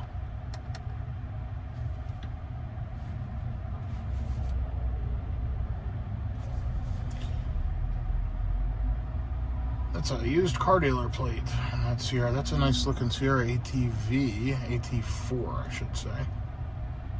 ATV is a four-wheeler. But those trucks are not being kind. They're not going to let him in. Oh, maybe they will. There we go. He got in. All right, anyway, I'll be back with you here from the charger in a few minutes. Okay, sorry, I didn't get to show you pulling in here. Traffic was absolutely crazy. But we just got plugged in. This handle is messed up. I couldn't use it. So I used this right side handle. I am plugged in just literally 2 seconds before I started the video. And you'll see, actually, it shows that one offline and out of service. So that handle needs to be repaired. But there we go. It says in use, matching voltage. Still flashing blue over here. There we go. We're going green. And let's take a look. We're at 12% at preconditioned the whole way. Should ramp up to about 300 kilowatts if things are going right. 350 ideally. And there we go. We saw 350. So I'm going to go use the facilities. I'll check back with you shortly. This is at the Flying J right here in Memphis, Tennessee. So all in all, doing well so far. Be back with you shortly. Okay, we're still charging here. I just went in and used the facilities, cleaned the windshield off, and let's take a look and see how well we're charging. Been here 14 minutes, pulled in 51 kilowatt hours of energy. Not too shabby, although we are down to 138 kilowatts at 53%. Let's take a look. I think I'm going to go to Cookeville, Tennessee tonight. I'm going to check and see if I can get a room there at one of the places I know typically has charging available. And it is a Home 2 Suites in Cookeville. Let's plug that in and see what Tesla is telling me to do. So it's telling me to go to Jackson, Tennessee. I'll get there with 19%, and then on to Nashville, and then, let's see, and then on to Cookeville from there. Now, there is a new charger, and it is right here. Wildersville, Tennessee, 325 kilowatt max, out of order 2B. Let's go there. So it says if I leave right now, I'll get there with 8%. I'm going to give it just another minute, and we're going to take off. Perfect timing. We'll get up there, juice, and then in Nashville, it wants me to go to this 11th floor charger. We're not going to do that. That would be dumb. But Mount Juliet's fine. But there's a Charlotte Pike, and that's a 325 as well. So we're going to add that. We're going to edit this trip. We're going to reorder those stops just like that. Hit done. So now we're going to go to Wildersville and then Nashville, Tennessee, Charlotte Pike. 15 minutes at each, getting to Home 2 Suites by Hilton in Cookeville at 7:30 with about 15%. That seems perfect. Let me go ahead and book the hotel quick while we sit here and take on a little bit more juice. We're still charging fairly fast at 130 plus kilowatts. So see right there around the 135. Let me handle this and I'll be back with you here momentarily. So I've been back on the road for 6 minutes. I've gone 2 miles dealing with this traffic congestion here coming out of Memphis, but got charged fairly quickly. It is now 2:35 p.m. Like I said, been on the road 6 minutes and feeling much better. Having stretched my legs, walked around for a bit, got a cold drink out of the cooler, and ready to ride. Now, so far today, I've spent $0.00 road tripping other than depreciation on the vehicle. I packed water and food and snacks from home. Those were already paid for. Of course, there's a cost there. And then the charging was all part of the free plan. Now, this next charger I'm going to pay for, but I think I still have some supercharger credits. So I don't know if I will. That may be free as well. So it should arrive there with about 18% in Wildersville. That's a new charger I've never been to. It wasn't here a few weeks ago when I road tripped, so anxious to check that one out. It's a 325 kilowatt. Has to have version 4 dispensers, and we'll see if I can get some good juice. I've not charged this on a Tesla with version 4 dispensers. So that's exciting. And then the next stop, not sure after that, I have Nashville, Charlotte Pike, as you know, plugged in. That's another V4, easy to get to. I know the stop, but we'll see how the charging goes in Wildersville. I'll optimize, I'll figure it out as always. And then that should just be 2 more stops. I did book the hotel in Cookville at the Home 2 Suites. I was able to get a discounted rate and got a decent price room for the night there. Normally I book my rooms in advance, but my schedule's been changing a lot and I didn't know how far I would want to drive today. So that should put me in the hotel by 8 p.m. It's roughly 300 miles from where I'm at. I just need to get beyond this traffic and get moving. So this is frustrating, but this too shall pass, and we'll get through it and get on the other side of it and go from there. So again, thank you for following along. I know this is a long video. It's going to be even longer. We're not even halfway to Roanoke, Virginia. Now, when I hit the Jackson, Tennessee area, which is after this next stop, I believe, or right around it. Anyway, that's the halfway point. So we're getting close to the halfway point, but not quite there yet. So the pyramid's coming up. I want to just be quiet and let you enjoy that. And thanks for following along, and I'll be back with you here momentarily. Watch this bridge as I drive across. You'll see the city over here to the right, and you'll see the pyramid on the left, which is, you can Google it, look it up, the Nashville Pyramid, the mysteries about it, and rumors and etc. Kind of interesting. But anyway, now it's, I think, a Bass Pro Shop.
Okay, here's a trip update. We've been running at highway speeds now for a while, 419 watt hours per mile. It is much more efficient. I can feel I'm barely pressing the accelerator now. and as evident by the efficiency. I'm going to hit an area that's less efficient for a while, and then after I get through like Nashville, from Nashville all the way to Roanoke, Virginia, which is about 8 hours, you'll see much better efficiency on the rest of the trip. But it has brought my Roanoke trip, 518 miles so far today, down to 484 watt hours per mile. However, that trip overall has raised my lifetime to 453 watt hours per mile. We'll see as we get up here. You'll probably see the efficiency difference. I am only 72 miles from the next stop. Shows I'm going to arrive with 20% to the supercharger in Wildersville, Tennessee. So I'm excited to check that one out. That's a new one. Let's take a look at what happens when we get off the exit. So looks like it may be on the other side of the road, which is fine. Not sure, but doesn't look like it's far at all. Nope, it says turn right, then turn left into it. Okay, so it's right off the exit, actually. And should be good. It only wants me there for 15 minutes. We'll see how long I stay. I'm going to map out the next charger. I want to look at the EVgo stations along route. But I wanted to test one of these on this trip for sure. That was one of my objectives. And I was going to test the one in Nashville on Charlotte's Pike, which is what I have set up as a second stop. But I saw this brand new installation in Wildersville and thought I might as well check that out first. So that's where I'm headed. I'm at 48% in the battery now, 3:21 p.m., 73 degrees out. And I expect to be driving, like I said, till 7 or 8 o'clock tonight. No big deal. This thing is so comfortable, so smooth. I've been enjoying the drive today, to be honest. It's been great. So I got Sirius XM set up. I hadn't subscribed to it. I had a ton of podcasts to catch up on. Excuse me. Fortunately, I got caught up on all those, so I went ahead and subscribed for $4.99 a month to Sirius XM, and I'm listening to talk shows, and that's been keeping me entertained. But I'm going to tell you, this entire drive, since 6:30 a.m. this morning till roughly 3:30 p.m., I've had less than an hour to do that. I've been on the telephone and work stuff most of the day, so that'll calm down here in a little bit, and then I can relax and enjoy the rest of the drive into Cookeville. I'll be back with you momentarily. It was absolutely great. I just had the first loser. He's behind me right now. Probably can't see it. It's in an old Toyota. There it is in the rearview mirror. Pulling a little cargo trailer, and he just held his finger up to the window, flipping me off. So I blew the horn at him, and it kind of shocked him, and his hand shook. So, because the horn sounds like this. But yeah, that was great. Absolutely amazing. People blow me away. Well, to each their own, but just unreal that people were flipping each other off over a car. So yeah, that's a lot of fun. But either way, I am riding along. I'm at 67 miles so far on the leg, 444 watt hours per mile, and only got 50 miles to go. So looks like there's some bad traffic or an accident up here. It's got me detouring around. So we'll do that, and we'll kind of go from there. I'll be back with you momentarily. Okay, here's a little bit of a trip update for you. 114 miles, an hour and 54 minutes, 467 watt hours per mile.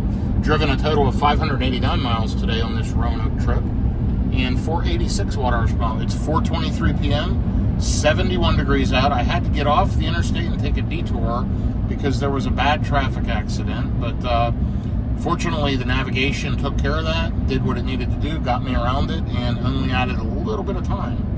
So that is one great thing about this navigation with connectivity, and it knows where traffic is and all that. We're about to get off this exit, and it looks like it's showing 10 stalls available. The charger shows right off the exit. I have no idea where it's at, but we are going to find it together. And yeah, it's exciting. It's a sorry, that road was super rough. It's a new Tesla supercharger. And, you know, it's wild. In the last few years as I've been driving EVs, maybe 2.5 years, going on 3 years. Yeah, it's going on 3 years. There are new superchargers everywhere and just new infrastructure popping up left and right. Mostly superchargers, but these EV Go's at all the Pilot Flying J's, not all of them, but at a lot of them, amazing. Absolutely amazing. And I've had great success with them. Obviously, you saw today one handle broken, one construction, not a ton of vehicles at them, but the one I was pulling in today, the one with the handle broken, there was a Mercedes EQS that had just finished charging. And, you know, earlier today, all those handles were working, and then one of them broke midday. So I think they're keeping them up pretty well. I've had good success with those overall, and I'm so glad that plug-in charger's working. So it looks like this charger's at an Exxon station. It's just directly across the street. We'll see if I've been to this Exxon station before. I think I have. Yeah, I've definitely been off this exit before. Let's take a look here. I see the superchargers there in the back of the lot, right here at the Exxon station. So, yep, I have definitely been off this exit before. And here are the chargers. I see a Model X getting ready to pull in and plug in. And I'm about to do the same thing. All right, I'm going to go ahead and jump off. I know one of these was out of order. I don't want to plug into that one, and I'll be back with you momentarily. This is great, by the way. As I pulled up to the charger, that's a new pop-up from Tesla. It shows you that one stall was out of service, and please plug into another one. That is cool. Let me get plugged in here, and we'll see kind of what happens.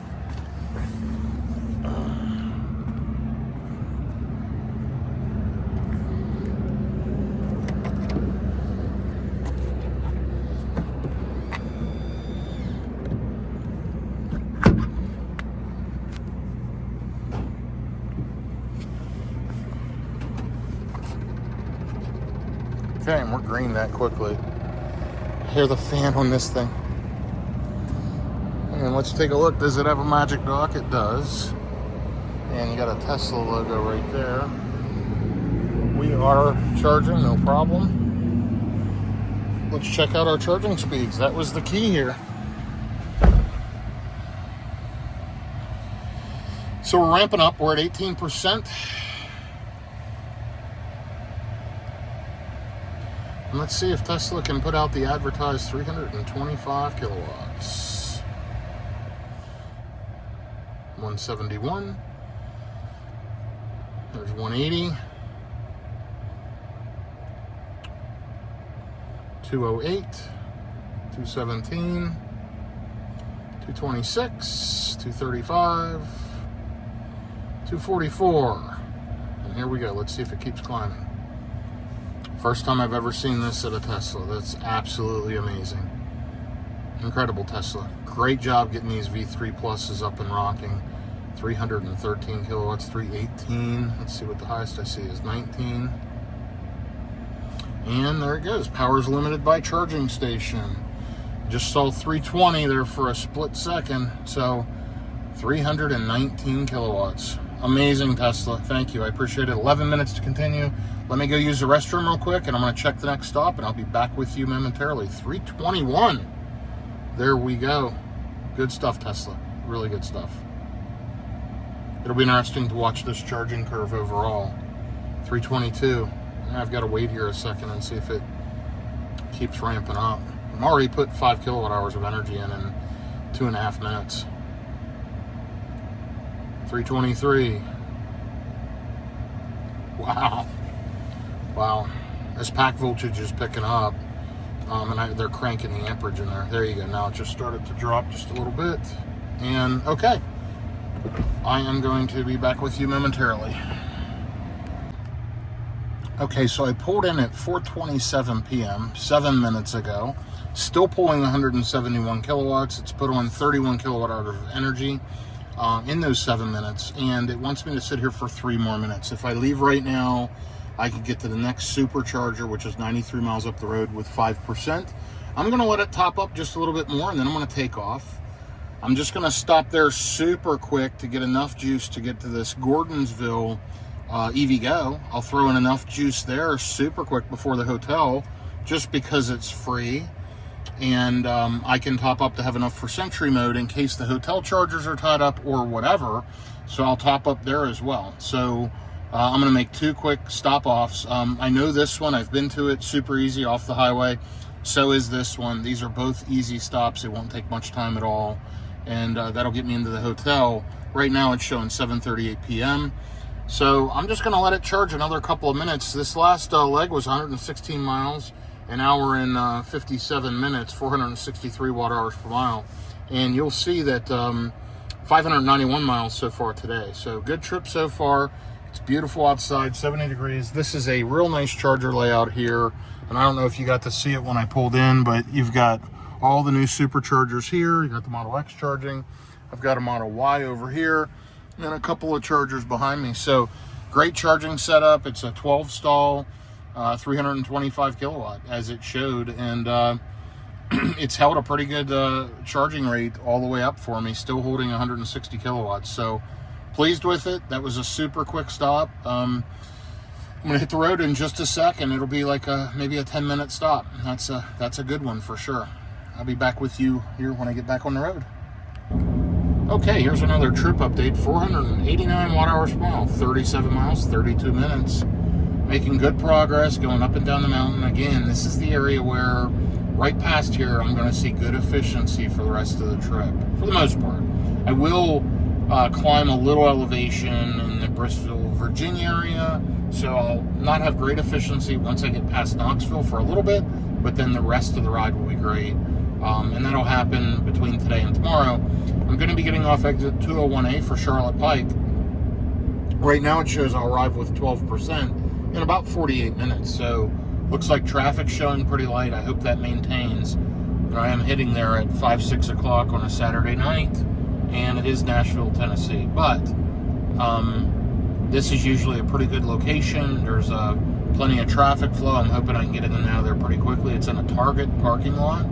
And I've charged there many times. It used to be a V3, and then they added a bunch of V4 posts. So lots of charging infrastructure there, and I've never typically had an issue. So fingers crossed that goes well. I did get charged for the last charging session because the Cybertruck wasn't set up on my correct Tesla account. I got that fixed, so this session should be at no cost because I do have referrals in there that will help with the charging cost. But if I let me just click on FSD for a quick second. If I click right here on the battery, you'll see my last charge was $11.36, and that was at 4:27 p.m. That was that short charging session. Unfortunately, it doesn't tell me anything more than that, but it looks like it would normally tell you the start time, duration, idle, and kilowatt hours of energy. But you may recall what I put in, but I did a quick juice up from roughly 10% to roughly 50%, and it was only $11. So not a big deal, but using up my referral credits is better because they do expire. So that's the plan. 5,215 miles on this tank, and 454 watt-hours per mile overall. Still a beautiful day. 69 degrees out, 5:14 p.m., and I am riding. Loving it in the Cybertruck here. Okay, here's another trip update. 493 watt-hours per mile. Again, not super efficient, but we are getting closer to that decent area. Once we get through Nashville, we're only 17 miles out. It just started preconditioning the battery for fast charging. This is a 325 kilowatt charger as long as I plug into a V4 post. Hopefully there's V4 posts available. Anyhow, going to be there shortly. Looks like I'm going to arrive with around 13%. This Cybertruck has been absolutely phenomenal road tripping today. Obviously, I haven't had tremendous efficiency, but speed kills efficiency for sure. And that's really what hurts the efficiency. But anyway, I'm just kind of riding along with traffic. I'm having to, as cars come up behind me, I'm jumping in the right lane, letting them by, and not blocking traffic for sure. If anybody comments why I'm in the left lane, the car tells me when it's in FSD, it moves over automatically for cars coming up behind you, but so do I. I keep an eye on it, and I watch my mirrors, and I watch my rear view mirror screen right here, and I move out of the way. So, but all in all, it's been a good driving day. 669 miles, 486 watt-hours per mile overall. It's been a good one. I'm looking forward to getting to the hotel and relaxing, though, for sure. This will have been a 12-plus hour driving day. Remember, I left at 6:30 a.m. Central. It is 5:45 p.m. roughly Central. So I'm almost at that 12-hour mark. And just looking forward to getting there now. I decided to stretch it a little bit to make tomorrow a little bit easier headed into Roanoke, Virginia area. So that's the plan. And yeah, we're headed downhill now. You'll notice the green bar over here on the left, to the left of the camera display, a little green bar. That means it's putting energy back into the battery here as we go. So that's a good thing. That'll improve that efficiency number down below as we start heading down this mountain into the Nashville, Tennessee area. So I'll be back with you here as we hit the charger. Again, this is at a Target. It's in a parking lot not far off the exit, and I'll be there momentarily. Okay, here we go. We're going to get off the exit for the supercharger at Nashville Charlotte Pike in 1 mile. Shows there's 20 stalls still available, and I wonder how big of a site this is now. That's 24 stalls, so plenty of spots available. Hopefully not an issue to get onto a V4. I found is those V4 dispensers, when they're at a split site like this, sorry about that angle, a lot of the traditional Tesla drivers won't plug into them because they're not sure what they are. They're different, so they just plug into the traditional V3s. So many times I've been here, I've been the only one charging on the V4 cabinets, just because I think it confuses people. So they just do what they're used to doing. Anyway, we're going to get off the exit here. Down there you can look at the stats. 94 miles, 482 watt-hours per mile. We've been going downhill quite a bit, but running at highway speeds. And now we're going to be jumping off this exit.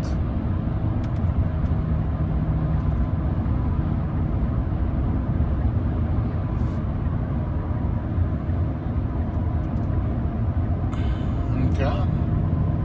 So we get off this exit, we merge into traffic up here, and then we got to jump over to the left lane. We pop through, if I recall, it's 2 or 3 lights, and then we turn left at one of the lights.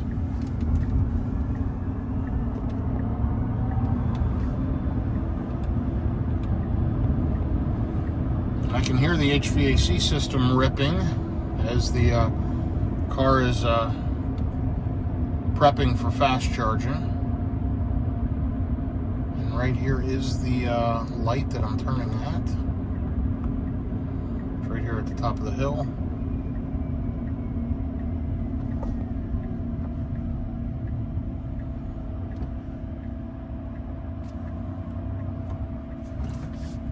Let's go ahead and get across traffic and get into the chargers here.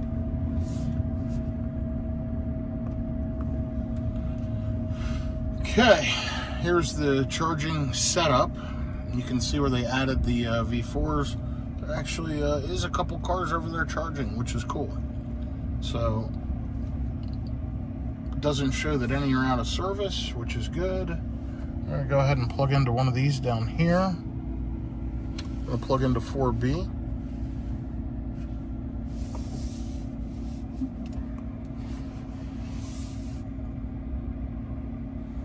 Wow, that sun is bright.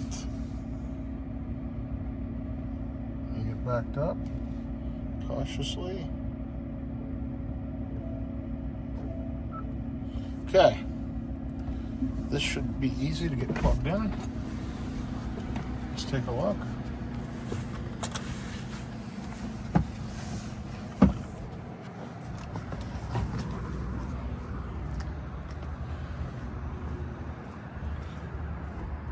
I've charged a Rivian at this site a few times.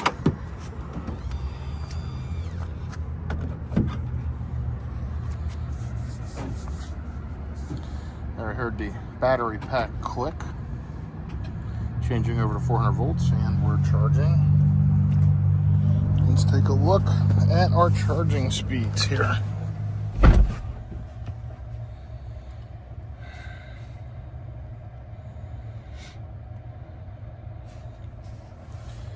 Right here's the speed.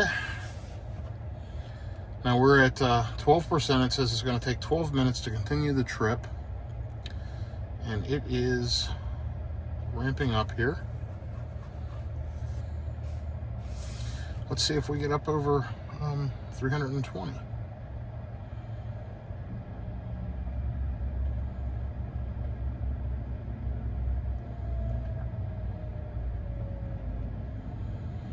Now 12 minutes to continue trip would be all the way, I believe, to the hotel.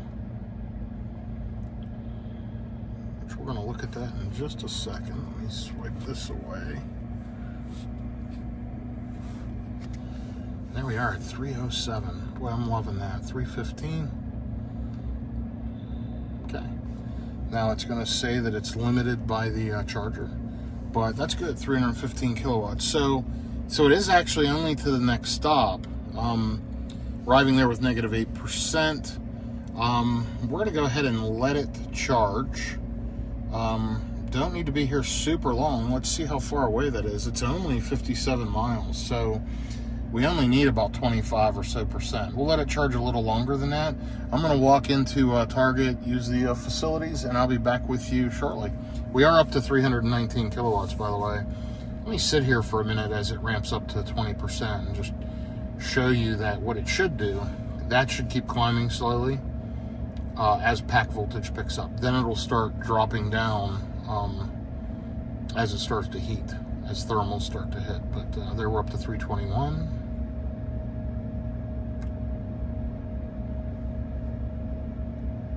846 miles of charging per hour. I've seen over 1,000 based on efficiency in some of the vehicles. I just watched the kilowatts, 322.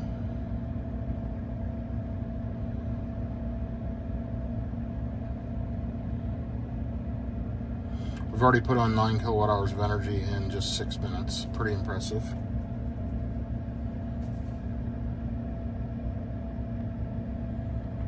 It is cranking along. Okay, I'm going to go ahead and jump out, and I'll be back with you here shortly, and we'll get going to the next stop.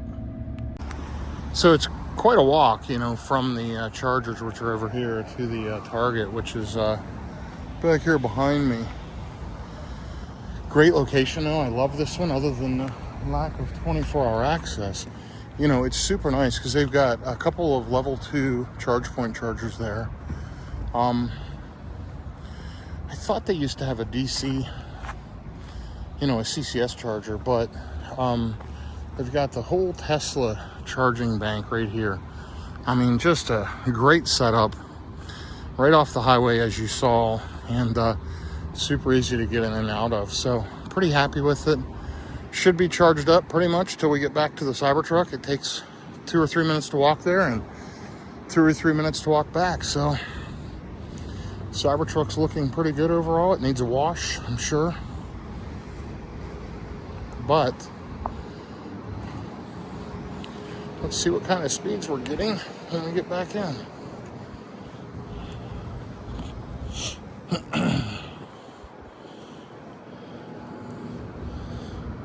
Running boards are doing well, and again, I think I mentioned these are the hand show running boards. I'll put a link to my coupon code as promo code as well, and a link to the item. And then we've got the Tesla mud flaps front and back, and then we've got the puddle lights, the Tesla ones in the front and the hand show ones in the rear. So let's take a look.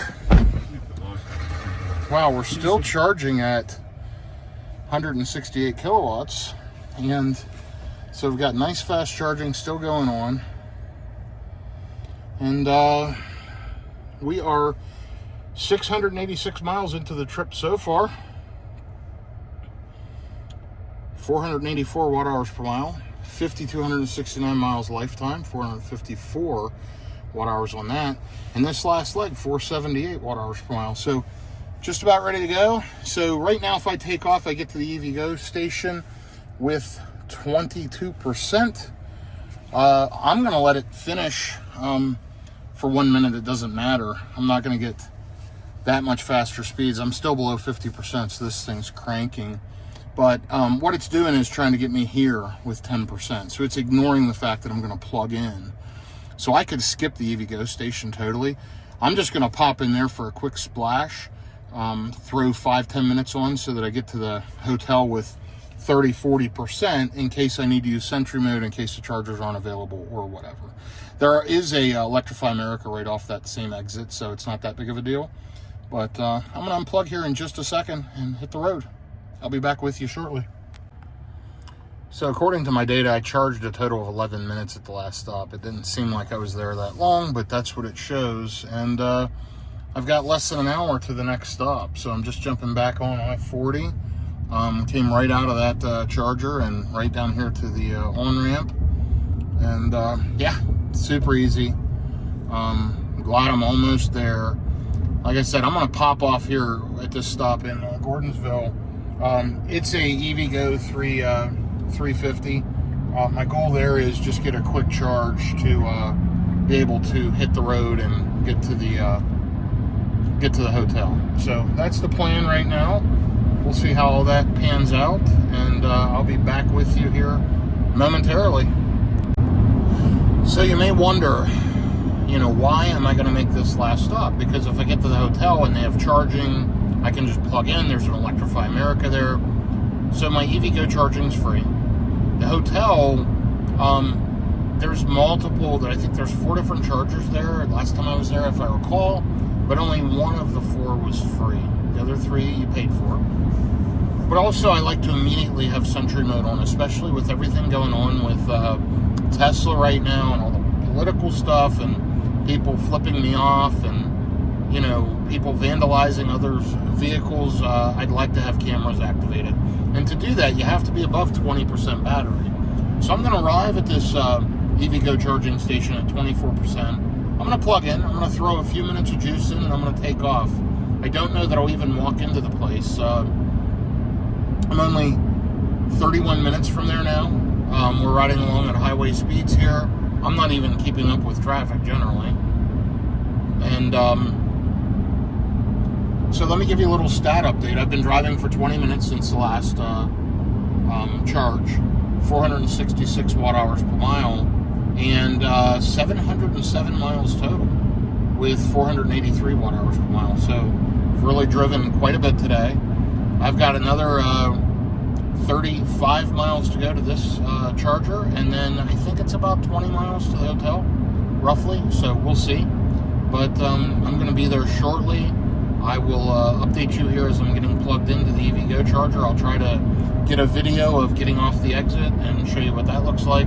It is 6:32 p.m. now. It is starting to cool down. It's 65 degrees out. I put my jacket on at the last stop, and yeah, we're good to go. Should hit this charger, I'm thinking, right around 7 p.m., and we'll see how it works out. I will keep you updated here as we go. As I get close to wrapping up this first day of the drive, I gotta tell you, it's been a pleasure. The more miles I put on this Cybertruck, the more I'm enjoying it. What a great vehicle. It's too bad, there goes one right now. It's too bad there's all this negative publicity, politics, whatever. It should have nothing to do with vehicles. It's crazy. We have an American company with tons of American employees, and there's a lot of hate going around and violence and crime. But regardless of all that, this thing's incredible. Absolutely love it. One of the best vehicles I've ever owned. I really enjoy vehicles. I travel for a living, and I've enjoyed a lot of cars I've owned over the years, but this thing is absolutely remarkable. You saw the charging today. I only had one stop that I stayed at for a while because the charger was derated. Otherwise, I would have hit that one and moved quick. But all in all, the last stop was 10 minutes. The one before, making quick splash and dashes. Had, a couple stops prior to that. I've driven 700 and whatever miles today, and had what, maybe an hour of charging, roughly. I would have stopped that much in a gas car. Again, the only one I was really held up at was the one that was in the construction site. Everywhere else, I haven't had time to do anything. I've never played a game on a Tesla at a charger. I've never had time. I've never been able to do that. Not one time. I get if you don't have charging at home and you have to take your car and just plug it into charge. That can be really tedious, annoying, and time-consuming. I wouldn't buy an electric car if I couldn't charge it at home. I don't think it's smart right now. Well, smart's the wrong word. I don't think it's practical.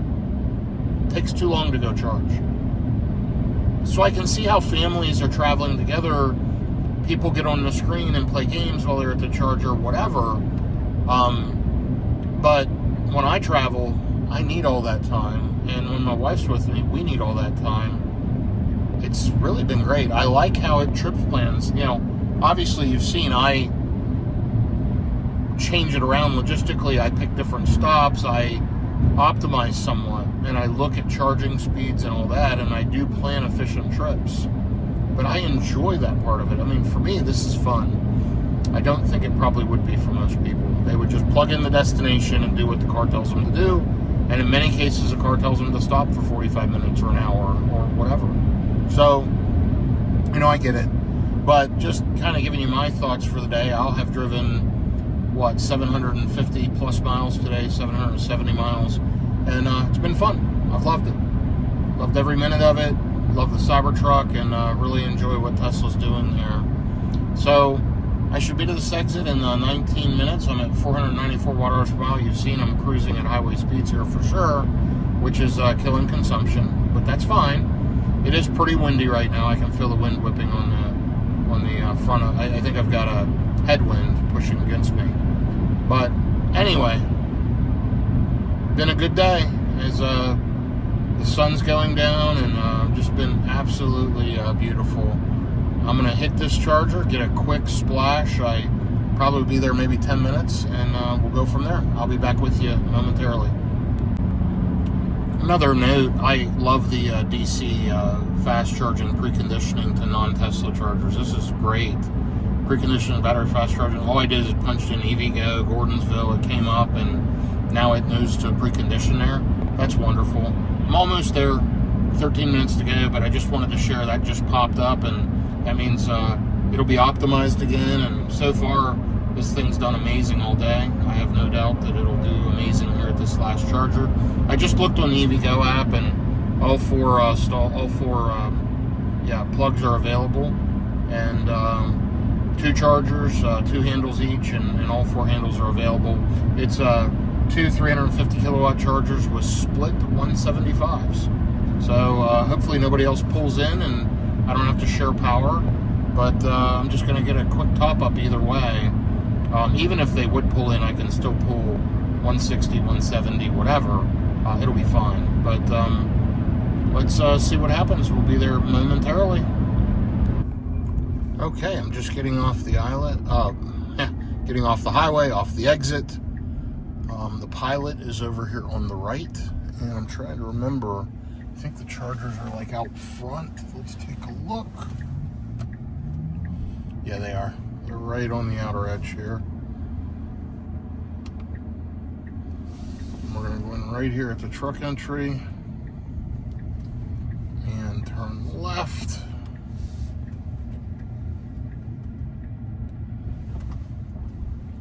And let's go ahead and get backed into this first charger.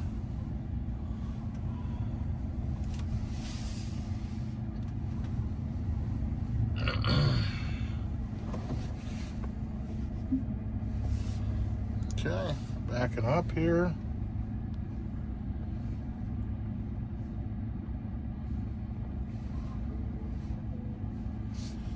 One back. And we should be pretty good right there. Let's go ahead and see if we can get it plugged in. I'll be back with you momentarily. There's the stats for you as I jump out of the vehicle. Payment authorized immediately. And let's take a look here. We're flashing blue down here. I hear contactors clicking. And this Pilot's literally right off the exit. And you'll see there's a Wendy's here. It's a 24/7. Great stop. Great EV stop. And there we go.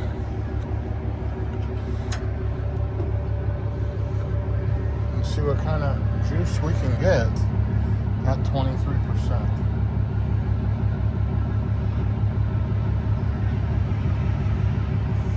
Will we hit 300 kilowatts? Close to.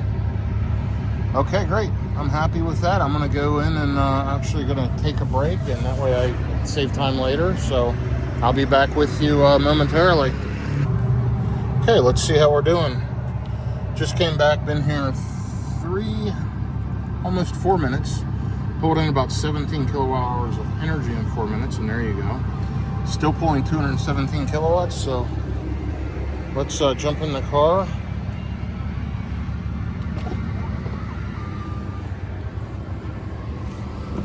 Hang on 1 minute here.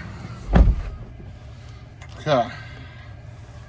So if we leave right now, we'll get to the hotel with 23%. I'm going to let it top up a little more. We're still pulling over 200 kilowatts, so I'm going to let it charge just maybe 4 or 5 minutes, and I'm going to take off. I'll be back with you shortly. All right, let's do a quick stat update. 57 miles on the last drive, 48 minutes, 489 watt hours per mile. We've got 29 miles, 28 minutes to go. Right up the road, not a big deal. We'll arrive there with 29%. I'm about ready to unplug and get going. I'm still pulling 175 kilowatts. Probably charge up to at least 45% and then take off. So that was a quick stop and a quick splash and dash, as they would call it. Already pulled in 24 kilowatt hours of energy. I wonder if it shows down here, the last charging stop. There you go, it was free, so that's great. It used my supercharging credits, so that last supercharger was free. That's what I was hoping for. And yeah, it shows I'm going to arrive with 30%, so I'm going to get out of here in just a moment. Okay, this may be my last update here for a little bit. I've got to make a couple of phone calls before I get to the hotel, and then I'll try to give you an update from the hotel, but I'm only 28 miles away. I'm going to get to the hotel. I've got to grab something to eat, and then I'm going to get the vehicle plugged in. It's been a long driving day, as you know. Looks like I'll have driven around 770 miles today. So, but for sure in the morning, you'll be getting an update before I take off. I did charge to 55%. I had to take care of something. I had a phone call. So, you know, I'm going to arrive there with around 40, which is more than plenty. I wasn't at that charger, I don't think, maybe 10 minutes. It was super quick, in and out, and back on the road. So, all in all, this has been a great road tripping day. Let's hope the rest of this is uneventful, and I'll be back with you here in a little bit. I'm sure you'll see the next clip and know exactly what's going on. Thanks for following along. This has been fun. Okay, here we are leaving the Home2 Suites by Hilton in Cookeville, Tennessee. This is a new property. Anyway, we've got the EV charging over here, and as usual, you got a non-EV sitting there charging. It's pretty typical here, even though they have reserved parking signs. People don't pay attention to it. And we got the Cybertruck charged up to 91% for free. That handle on the left, number 81, is free. The other one's charged $2 an hour for charging. So anyway, let me get the car loaded up and I'll be back with you here shortly. Okay, and we're ready to get on the road again. Just unplugged, like I said, at 91%. Pulled out of the hotel right over here and going out to jump on the interstate. First stop is going to be the EVgo in White Pine, Tennessee, I believe it is. It's right off I-40. That's a quick and easy stop, and you know, I want to stop there. Hang on, I'm figuring out which way I need to go here. Okay, I need to get in the left lane. So I'm stopping way too early state of charge, but I need to make a stop off in Bristol, Virginia, have lunch and take care of something. So I wanted to get some quick juice before I got there. So I'm going to stop. Till then, it'll have been 2 hours of driving. Bristol's about 3 hours. You know, just starting out this morning, I'm going to need to stop and use the restroom, whatever. So I'll do that here at this EVgo. So I'm just pre-planning, you know, my bio break and figuring out when I need to stop and mapping the car to do that. And while I'm using the restroom, I'm going to go ahead and plug and charge. And again, it's free for me at EVgo, so why not?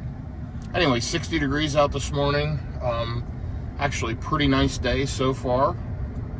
And got a good night's sleep. I was pretty tired after that long drive yesterday, so I slept in just a little bit.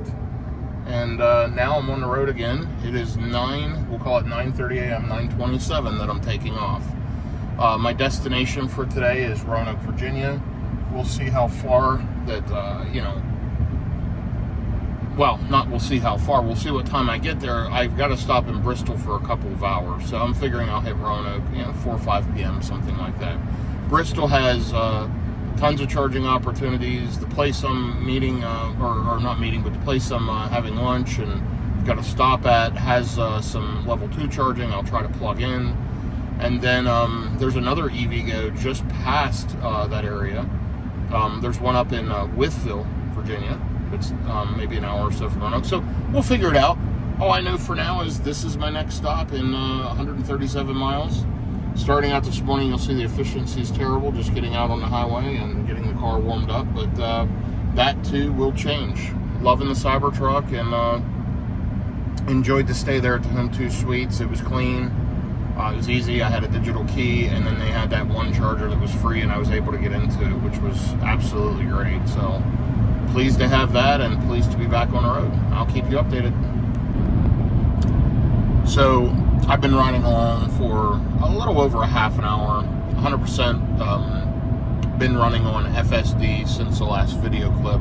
Absolutely zero issues. It's switching lanes, doing the driving, totally relaxing and refreshing. Love it. Just thought I'd give you a little bit of a trip update. Super windy this morning. I can feel it pushing against the vehicle, but 552 watt hours per mile. That will improve here as we go. 39 miles into the trip, and lifetime on this Cybertruck, 5398, and you saw it just flip 5,000 miles. So really cranking some miles. 814 miles into the Roanoke trip, 487 watt hours per mile. So still a beautiful day out. Enjoying this drive. A good part of the country to drive through. And here we are on I-40. Next city area will be Knoxville, Tennessee, and we'll be there in, I'm going to say, roughly an hour. Oh yeah, there it is, 57 miles to Knoxville, so about an hour. And in that area is where the highway splits it and goes in different directions. So that was a little rough. Anyway, notice how it just slows down and does its thing and rides behind this vehicle and spaces it out. I mean, it's absolutely effortless. Really incredible. So imagine if you've never driven with FSD, imagine just sitting in the driver's seat and having the car chauffeur you while you enjoy the views and do what you need to do. And frankly, I had a breakfast sandwich while I was driving and ate that while the car drove me. And took my time and enjoyed it, and that's incredible to me. So anyway, I'll be back with you momentarily. So I mentioned yesterday and earlier in the video that we would see better efficiency once we got, past Nashville, towards Knoxville and that area, and you're starting to see that now. So we're still running at highway speeds, but now we're down to 468 watt hours per mile. And it'll continue to improve along here, and we'll see decent efficiency. That was FSD that changed lanes, by the way. We've got 56 minutes, 64 miles to go to the EV charger in White Pine, Tennessee. And it is 63 degrees out. It's warmed up a little bit, 11:25 a.m., and just enjoying the ride once again in the Cybertruck. This is absolutely great. And it's funny, FSD jumped in the right lane past your car and jumped back in the left lane. Just very human-like. And I don't know if you saw all that, but that was impressive and incredible. So anyway, enjoying the drive. We're at 62% on the battery, and you can check out the stats down below. Overall lifetime on the car, 455 watt hours per mile. So I think we'll see a lot of this remaining stretch in that 450 range as things continue to improve. The roads, I don't know what it is, if it's elevation, roads, whatever, but everything just gets smoother. You apply less power. I've always gotten way better fuel economy, way better energy efficiency in any vehicle I've driven up through this stretch. So kind of wild, but and it's kind of true for me going both ways in this stretch. I get better efficiency all the way until between Nashville and Knoxville, and then the roads get rougher and efficiencies just poor all the way down through. And maybe a lot of it has to do with wind. When I looked at the energy app down here on the Tesla, we'll click this, you'll notice it says wind costs 2%. So maybe wind is a lot of what I'm experiencing. But either way, I'm riding and enjoying. You can see it's a beautiful part of the country we're driving through right now. And just enjoy the ride with me. This is great.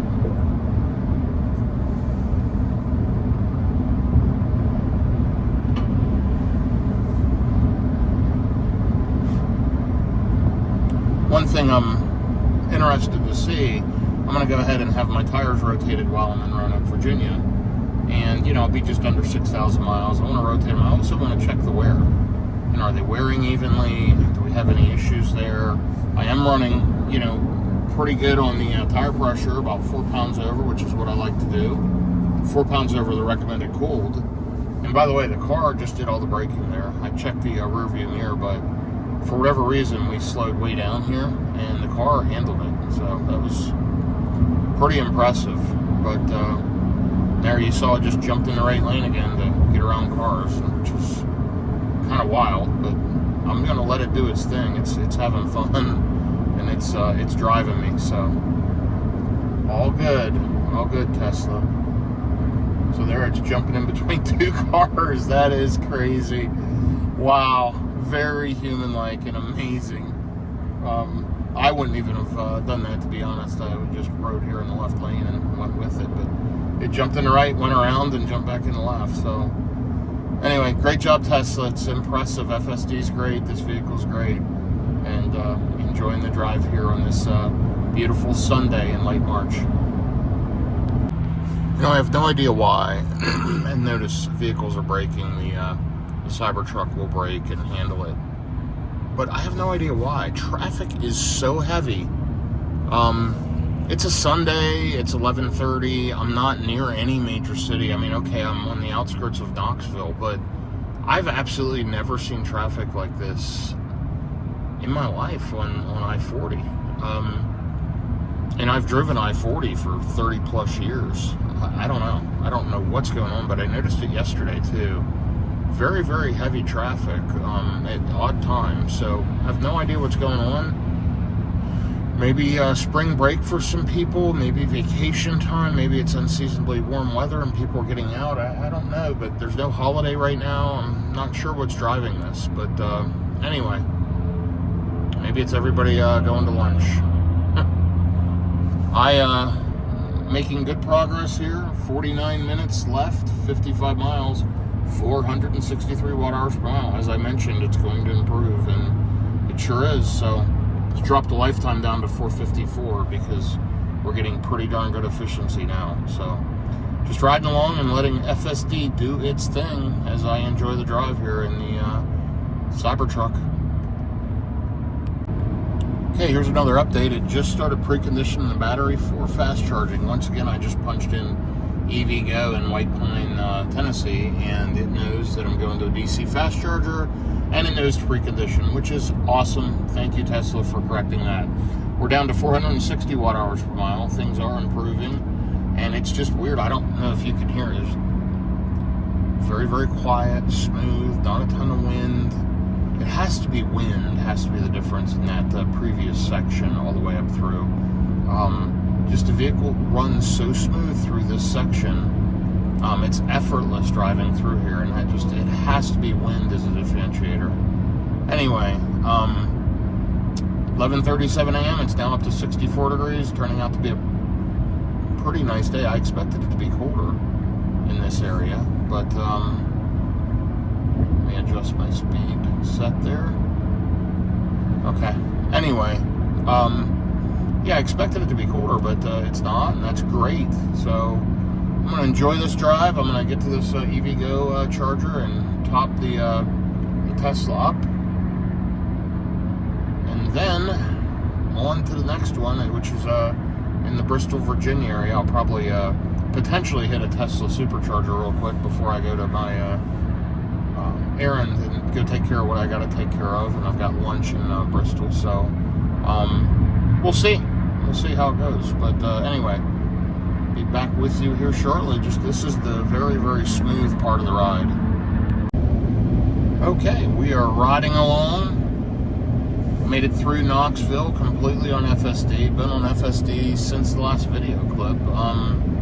Car's doing a great job. Still preconditioning for fast charging, which has probably impacted efficiency. Not probably, it definitely has. But we're still at 460 watt-hours per mile, which is great. Let's take a look at the energy graph. It shows winds at 1.8% and speed 5.3% we lost. You see that over there. So, slow down and that'll gain you a lot of efficiency. But, I'm running at highway speeds, letting FSD do its percentage offset, and you'll see it just shifted lanes. 460 watt-hours per mile, I mean, that's great. 65 degrees out, it's warmed up a little bit, and like I said, we're preconditioning. It is 12 noon. Now, it's 12 noon Eastern time, and there's a Buc-ee's sign. We're about to pass Buc-ee's. Sevierville. That's Buc-ee's Sevierville, Pigeon Forge. Anyway, we're on Eastern time now, so it's effectively, for me, 11:01 Central, but it is 12:01 Eastern. So I've only been driving, that, what is it, an hour and a half, even though now I've kind of lost on the clock 2.5 hours. So, where I said I was going to get to Bristol around 1 o'clock, I forgot the time change. It looks like I'm going to hit there around 2 o'clock. So it'll be a late lunch, which is fine. When I get to the EVgo charger here in about 20 minutes, I'm going to plot out my next stop and my next charger and all that. So let's get up here, let's get plugged in, and let's get juicing, and we'll see what kind of speeds we can get at 37%. Certainly isn't going to pull 350 kilowatts, but hopefully it pulls 250 plus and can hold that for a little while. Hopefully, again, only at the charger for 10 minutes or so. Shouldn't need to be there much longer, and then we'll get on the road again. So I'll be back with you here as we're getting off the exit. Okay, so here's a last update right before the charger. I just wanted to show you. We're splitting onto Interstate 81 North right now, and we're starting to climb uphill. So I know I'm in a little dip right now, but it is eating into efficiency a little bit. As I passed through the Dandridge, Tennessee area on I-40, now we're going to be heading uphill into Bristol, Virginia area up towards Wytheville, and then kind of downhill from there into Roanoke. So we will see a bit of efficiency hit going uphill, as I mentioned. But here we are getting on 81, and let me spin the scroll wheel and slow this thing down just a little bit.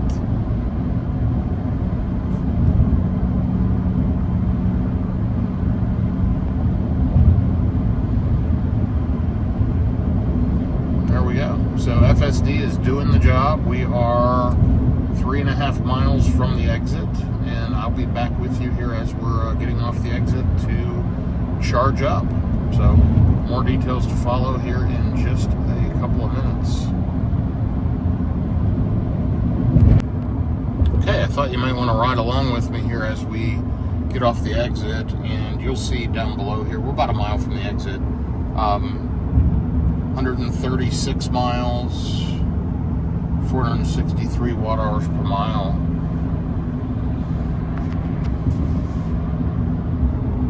$912 total miles on this Roanoke, Virginia trip. That's crazy. Almost 5,500 total miles on the Cybertruck as well. Which I'm glad I'm driving it and, getting it broken in and starting to really use it. And here's my exit for Morristown, Tennessee and White Pine, Tennessee.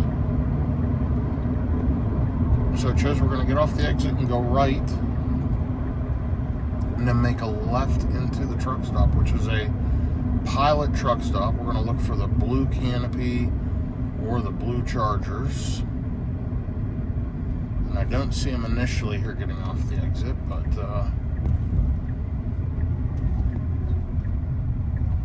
oh, I see them. Yeah, they're all the way on the end here. I have charged at these before. I recall these. I've been to most of these chargers. It just sometimes takes me a minute to remember where the actual charging site is at the location. But yeah, it's right there in the left of the parking lot, right by the Pilot sign. You can maybe make out the blue posts there, and that's kind of the key to these EV Go's at the Pilot Flying J's. Just look for the blue when you're pulling into the lot. Anyway, yeah, finishing up this leg, landing here at 38% on the battery, 66 degrees. It's really warmed up. 12:18 p.m., just sitting at the light waiting to turn. And 460 watt hours per mile, 137 miles. So, pretty good leg. I'm going to go ahead and jump off and get this thing plugged in just a minute. But let me show you here as we pull in where these chargers are.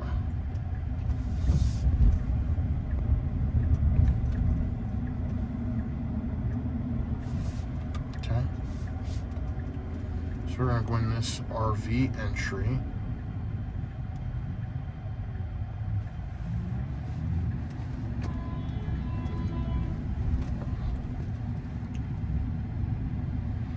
And here we are. And let me just get backed in. Looks like we've got a Mustang Mach-E here charging.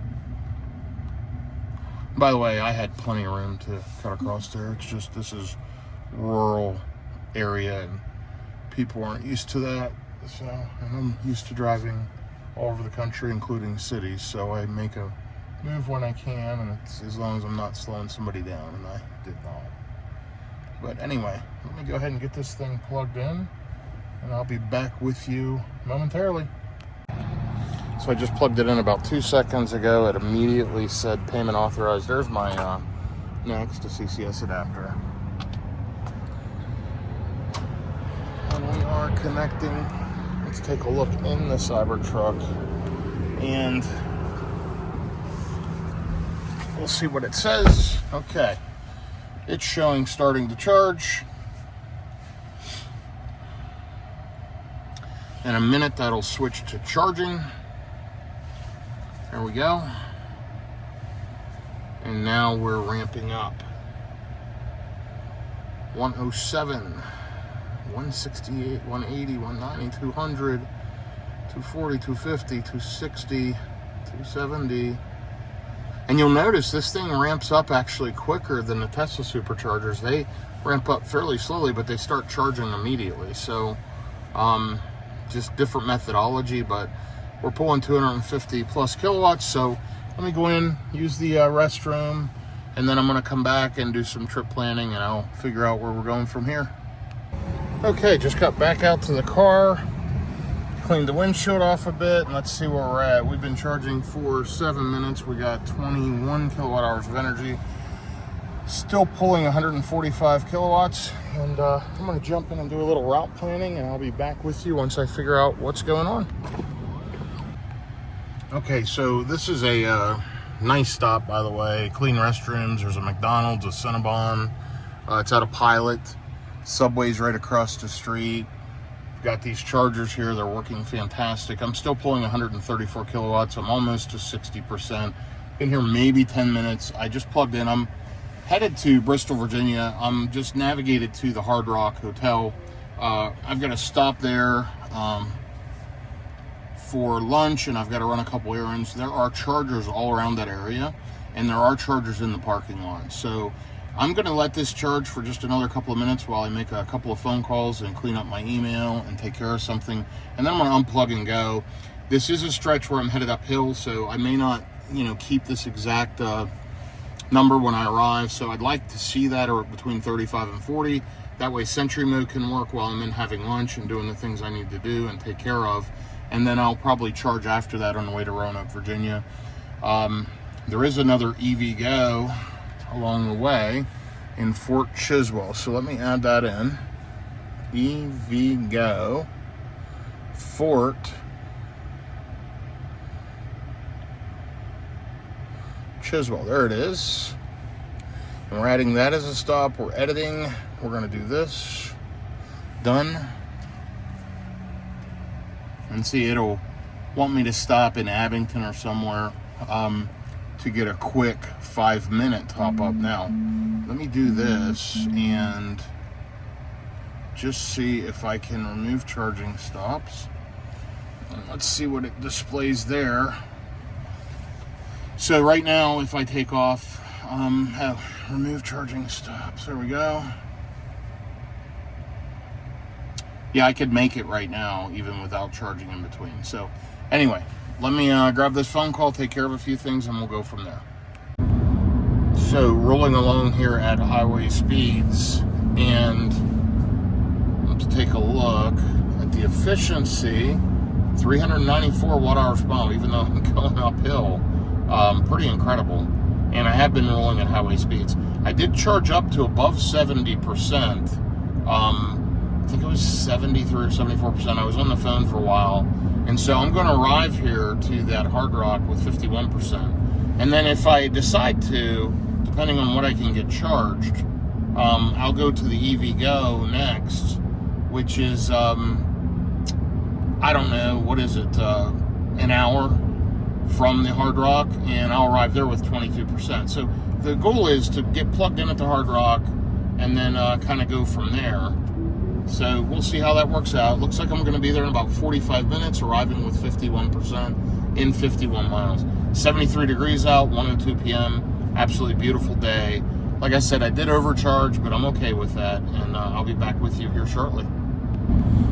Well, I predicted a little bit wrong. I said we'd lose a lot of efficiency going uphill towards Bristol. We haven't hit that section yet, but look at that crazy good efficiency for the last 35 miles, all at highway speeds. 400 watt-hours per mile. Incredible. I figured we'd be around 450, and we might be. Now, I know the last stretch from Wytheville into Roanoke will be incredibly efficient, probably 250 watt-hours per mile. But 72 degrees out, it's 113. It should start chilling down as I head up the mountain here into the Roanoke, Virginia area. But looks like I'm going to be here to the Hard Rock in Bristol in 33 minutes. Exit 1, which is right across the Virginia line. So I am in Tennessee still, almost to Virginia. And 5,532 miles, 454 watt-hours per mile overall. And by the way, I'm pushing the 1,000-mile mark on this trip, 948 miles, 477 watt-hours per mile. I like to give the stat updates because I know when I watch the videos, I like to see the charging stats. I like to see the efficiency data. I like to see how many miles are driven. You know, these views and music playing in the background and all is great. That's not for me. This is just real-world road tripping videos, just like you would do if you're out driving your car, and hopefully there's some insightful information on how to navigate and do that in an electric vehicle or in a Tesla. So I hope you're enjoying these videos, and if you do, as I mentioned earlier in this one, like, subscribe, shoot me a comment, especially if you've watched it this far. Give me a comment, positive, negative, or otherwise. I enjoy all feedback. Okay, I will be back with you here as we are pulling into the Hard Rock. Okay, so I've driven my Tesla Cybertruck. It is the dual motor, all-wheel drive. It is not the Cyber Beast, but I've driven it for over 5,000 miles, 5,535 miles, 454 watt-hours per mile. On the current drive, all on FSD, 39 miles, 414 watt-hours per mile. The truck is driving itself. I absolutely love this thing. It's a luxurious, comfortable road tripper that handles things that I don't need to. Look how nice this Cybertruck is. I highly recommend one. If you're going to buy one, feel free to use my referral code or use someone so you get the extra discounts and extra incentives if they're available. But I'll make sure mine is posted in this video in the description. But look how amazing this thing is. It is driving me, switching lanes, going around these trucks. You gotta love a Cybertruck, folks. Anyway, if you enjoy these types of videos, this is real world road tripping in a Cybertruck all over the country. Like, subscribe, shoot me a comment, positive, negative, or otherwise. Have a good day, everyone. And oh, by the way, it is Sunday, March 23rd, 2025, and I am in Tennessee, almost to the Virginia line, riding along in this Cybertruck, which I just drove from the West Coast. I was in California the other day. Then I was in Arizona, all the way through New Mexico, down through Texas, and all the way up through, and here I am almost to Virginia. So, Cybertrucks can road trip. This one's awesome. Love full self-driving. Love the Cybertruck. Have a good day, everyone. Okay, so I'm back on the road again. It's 3:26 p.m. I'm just leaving Bristol, and I was not able to get on a charger. There's 2 Tesla destination chargers there where I was. Unfortunately, they were both full with Teslas, but that's a good thing. I'm glad there were 2 Teslas charging. So I'm at 50% right now, and I've only got to go 79 miles up to Fort Chiswell to the EVgo up there, which is, again, 79 miles, about an hour.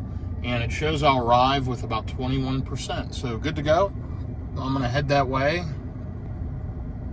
And I will keep you updated here as we go. But pretty pleased that, I only lost 1% while it sat there in Sentry mode in the valet area while I had lunch and took care of the stuff I needed to take care of. And now I am headed up the road to Roanoke, Virginia. Roanoke's roughly 2 hours and 15 minutes. It's about an hour from this Fort Chiswell where I'm going. So, let's see, where do I need to turn? Yeah, so I'm just going to go here, jump right on 81, ride that the whole way to the Fort Chiswell exit, get off that exit, throw some juice in, and then on to my final destination for today, which is Roanoke, Virginia. Notice 986 total miles on this trip to Roanoke from the Dallas-Fort Worth area. So quite a haul, but the Cybertruck's doing great and absolutely loving it. So let's go ahead and get up to highway speed and get out here with traffic. You'll notice this thing has instant pickup and torque, and I'm in chill mode. It's incredible, really. So anyway, thanks for following along. I'll be back with you here momentarily. All right, well, check it out. It's officially a 1,000-mile road trip. Roanoke, Virginia, 1,000 miles, 475 watt-hours per mile. So for the last 15 miles, you'll see I've averaged 450 watt-hours per mile. I'm going through what I would consider a fairly efficient area. Just smooth and not a lot of wind here. Just between the valleys, I guess, or in the valleys between the mountains. Anyway, it's 73 degrees out, 3:40 p.m., and I am riding along 5,584 miles on the Cybertruck and cranking. Till this time next week, it'll have probably 7,000 miles on it. So, yeah, racking the miles up and using this thing and loving it. It's funny, I'm getting a lot of mixed reviews on the Cybertruck as I take it cross-country. I've had multiple people just come out and say, wow, really cool truck, I love it, I like your license plate. My license plate's a bit of a pun. It says Buy Tesla, BYTESLA. It's a Texas oil and gas plate, so it's kind of funny. Other people were flipping me off. I had a truck driver blow the horn and give me a thumbs up. I mean, it's really, really polarizing. So didn't necessarily want all this attention, which is why the windows are tinted.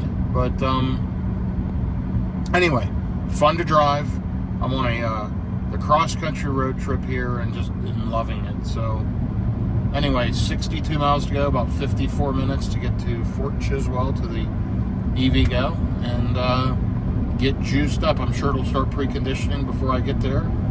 But all in all, the trip is continuing to go well.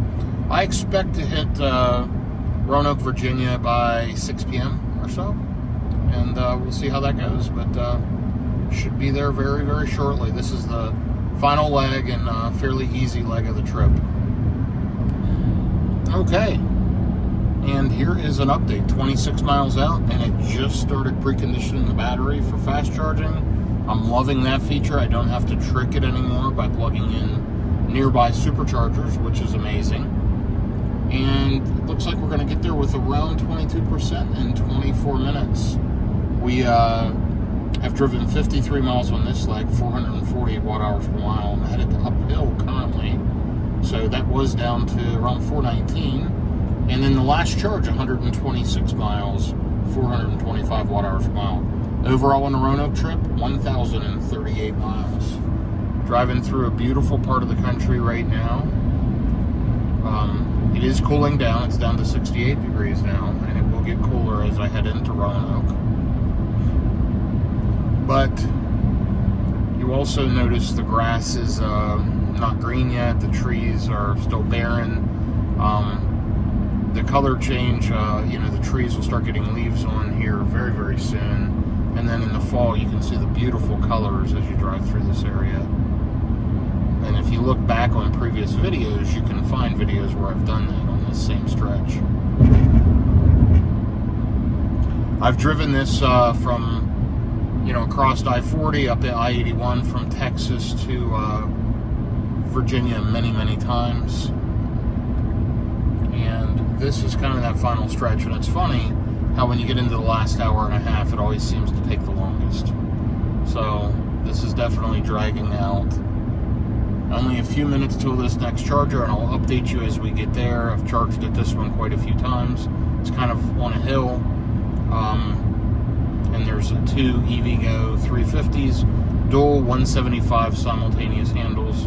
I just looked a few minutes ago, and all four of them show completely available. So hopefully that's the case.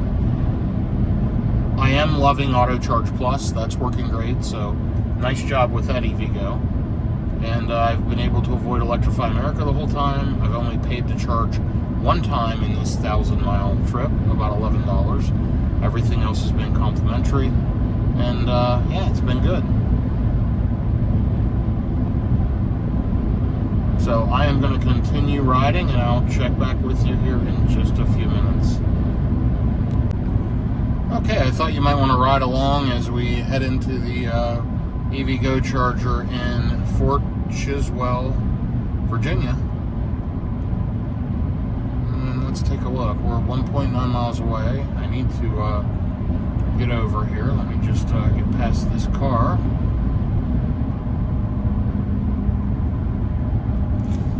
You'll see 77 miles in the last leg, 445 watt-hours per mile. Was going at highway speeds, was going uphill some, but overall, as I mentioned to you, we'd have much better efficiency even at highway speeds. But if I would have, kind of ran at 70 miles an hour, we'd have seen really optimum efficiency. So I know a lot of people are going to look at these efficiency scores and tell me they're not very good. Remember, we've been running at highway speeds, so slow down and you will get amazing efficiency in this Cybertruck with the core wheels and tires. Let me qualify that. You got to have the core wheels and tires. I've driven the other, and I don't remember what tactical. No, it's tactical gray. Anyway, I can't remember the other name. Cyber wheels maybe, and they're loud, they're rougher, and definitely much poorer efficiency. A lot of people like the look. I would rather have efficiency on my tires, so that's kind of what I end up focusing on. And we're about to get off. Let's kick our turn signal on here.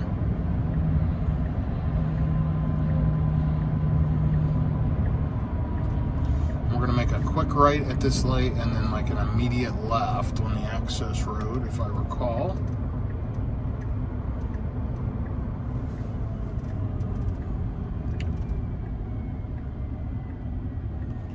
Love the sound of the motors on this thing. It's pretty amazing.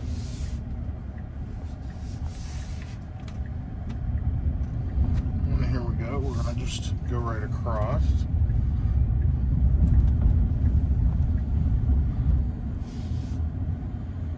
And right up here into the parking lot. And right over this way to the chargers. Looks like we do have maybe a couple of vehicles charging, can't tell.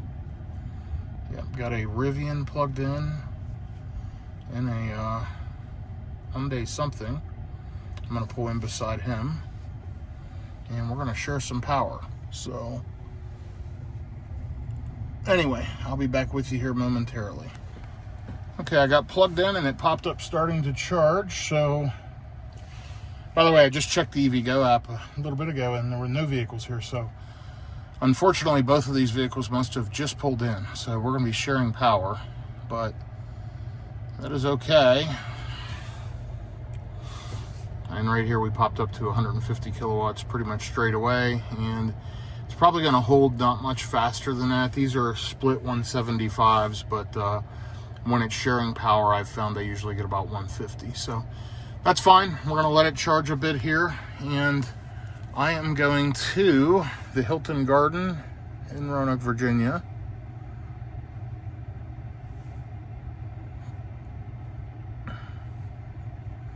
And we're going to type Roanoke. Whoops, that was a typo. There we go. And there.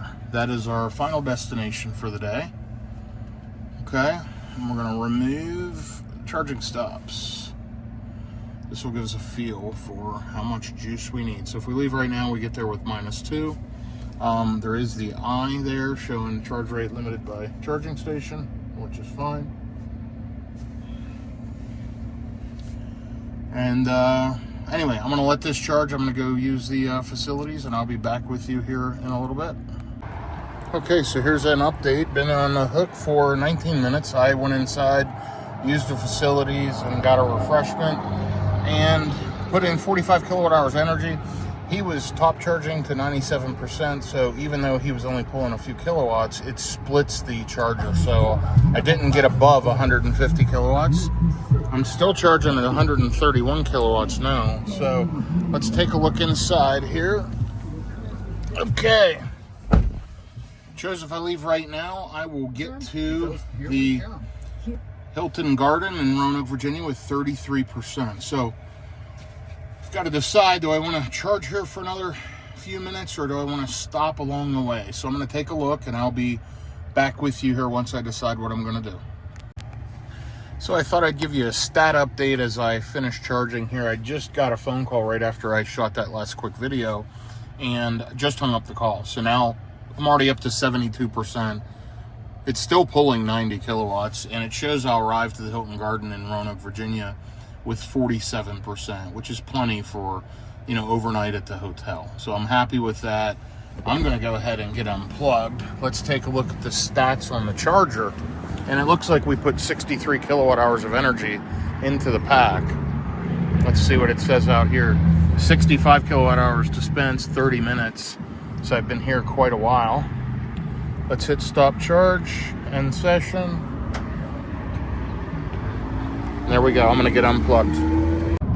Okay, we just passed through Blacksburg, Virginia on the way to Roanoke, Virginia, on 81.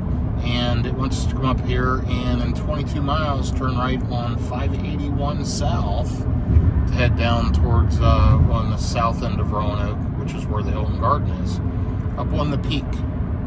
Anyway, I got about 33 miles left. I've got to make a quick stop off on the way. So I got one little errand to run, and then I'm going to head to the hotel. But just thought I'd give you a stat update. Driven 40 miles, 33 minutes, 417 watt hours per mile. I've used 17 kilowatt hours on the last 41 miles. 1,105 total miles on this trip. And until we get to Roanoke, 33 more miles. So 1,138 miles total. So heck of a road trip. Easily 1,100 plus miles in a Tesla, and you saw I can do 700 in a day easily in this thing in a 12-hour driving day. So not a big deal.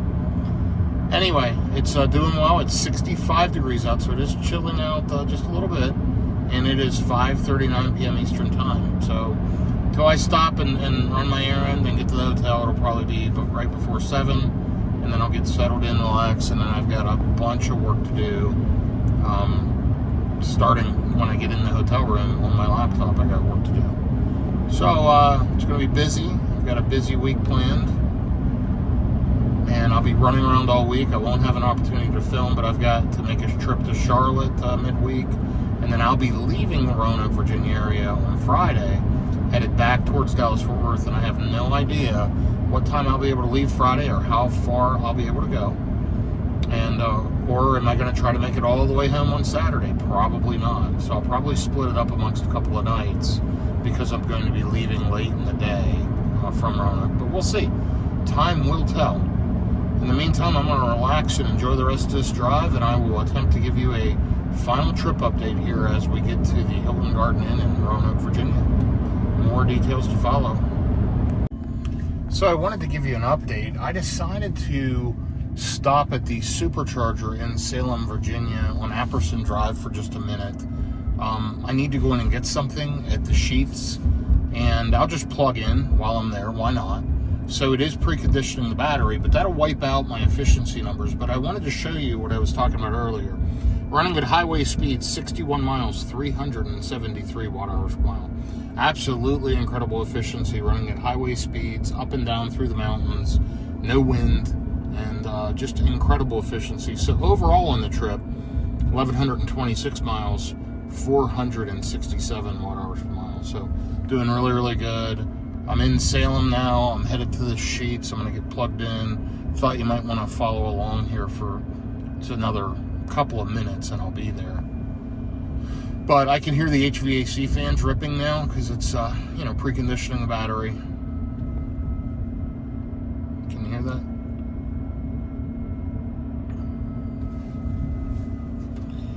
I love the sound of the motor in this thing, but got the fans ripping, got the motor going.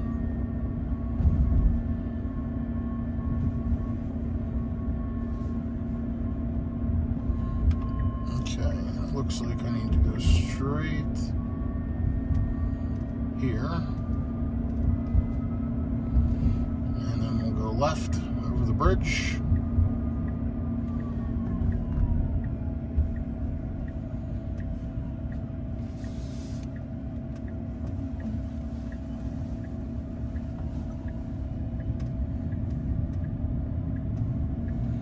Wow, this is interesting.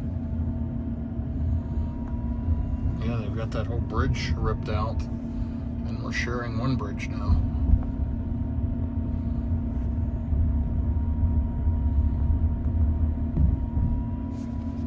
So, we're close to the Sheets on Apperson. We're going to go up here and turn left on Apperson. You know, it's funny, I've been there before, and a bunch of electricians had all the chargers blocked. The climate, economic climate and political climate has changed. I don't know if they'll do that anymore, but hopefully we've got chargers available. They're showing available in the test lab. I don't need juice, but if I'm going there anyway, might as well plug in. ABC, always be charging when you can.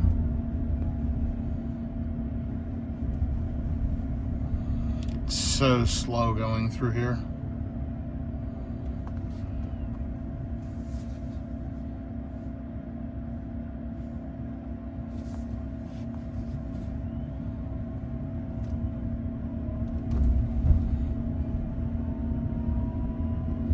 So 25 mile an hour speed limit. We're going 25, riding right along, which is fine.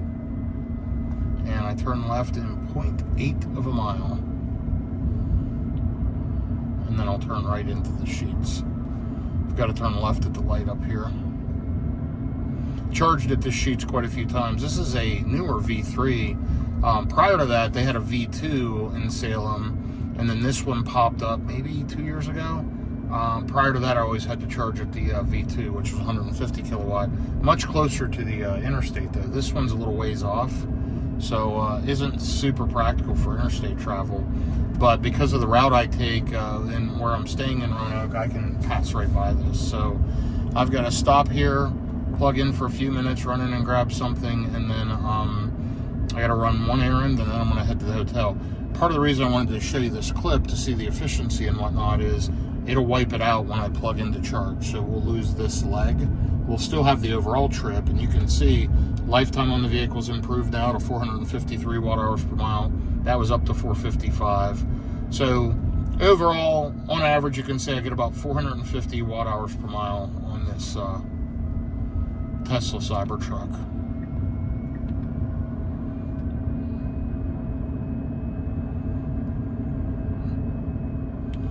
I'm going to turn left right up here at the light.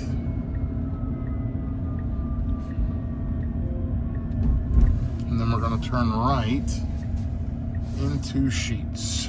No problem. And right over there is the Sheets. And by the way, I love Sheets. They're out of Altoona, PA, which is where I grew up. The Sheets brothers, great gas station and convenience store chain. Good, clean food usually. Generally, I like their locations. It's Wawa, Sheets. They're pretty nice. Buc-ee's is, you know, a destination gas station, but they're so busy and they take so much time to get in and out of. These are much more convenient for sure. So we're just waiting for the light to change and we'll go there and get plugged in. Don't expect unbelievable speeds at 53%, but it should be around 150 kilowatts for a little bit anyway. And there we go. So eventually these cars will go. And we'll get in here and get plugged in. Let's see if there's any vehicles blocking chargers. There are not that I can see. So,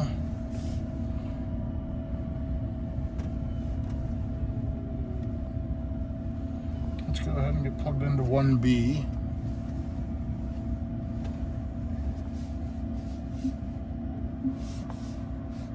Yep, there we go. Reversing. I bumped it one too many times and put it in park. And then it lowered the suspension. Okay, we're going to go on back and get real close. Okay, that should do it. Let's see if we can get plugged in here.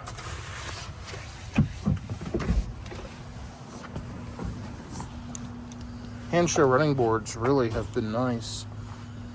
And the Tesla mud flaps have been nice as well.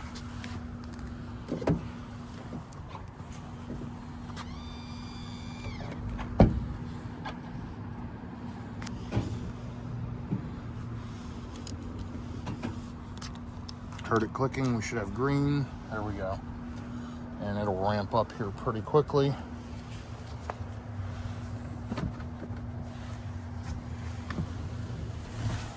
Let's take a look. Right here. See what kind of speeds we get. Up to 115, 120,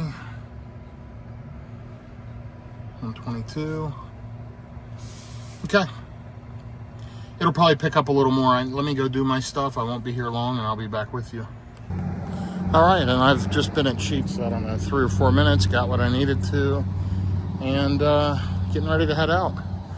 I'm the only one charging here.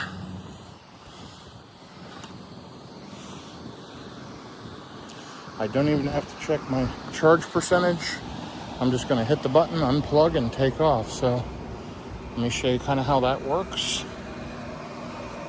We're just gonna press the button here. That'll go white, pull it out, stick it up in the post, and that closed automatically, and off we go.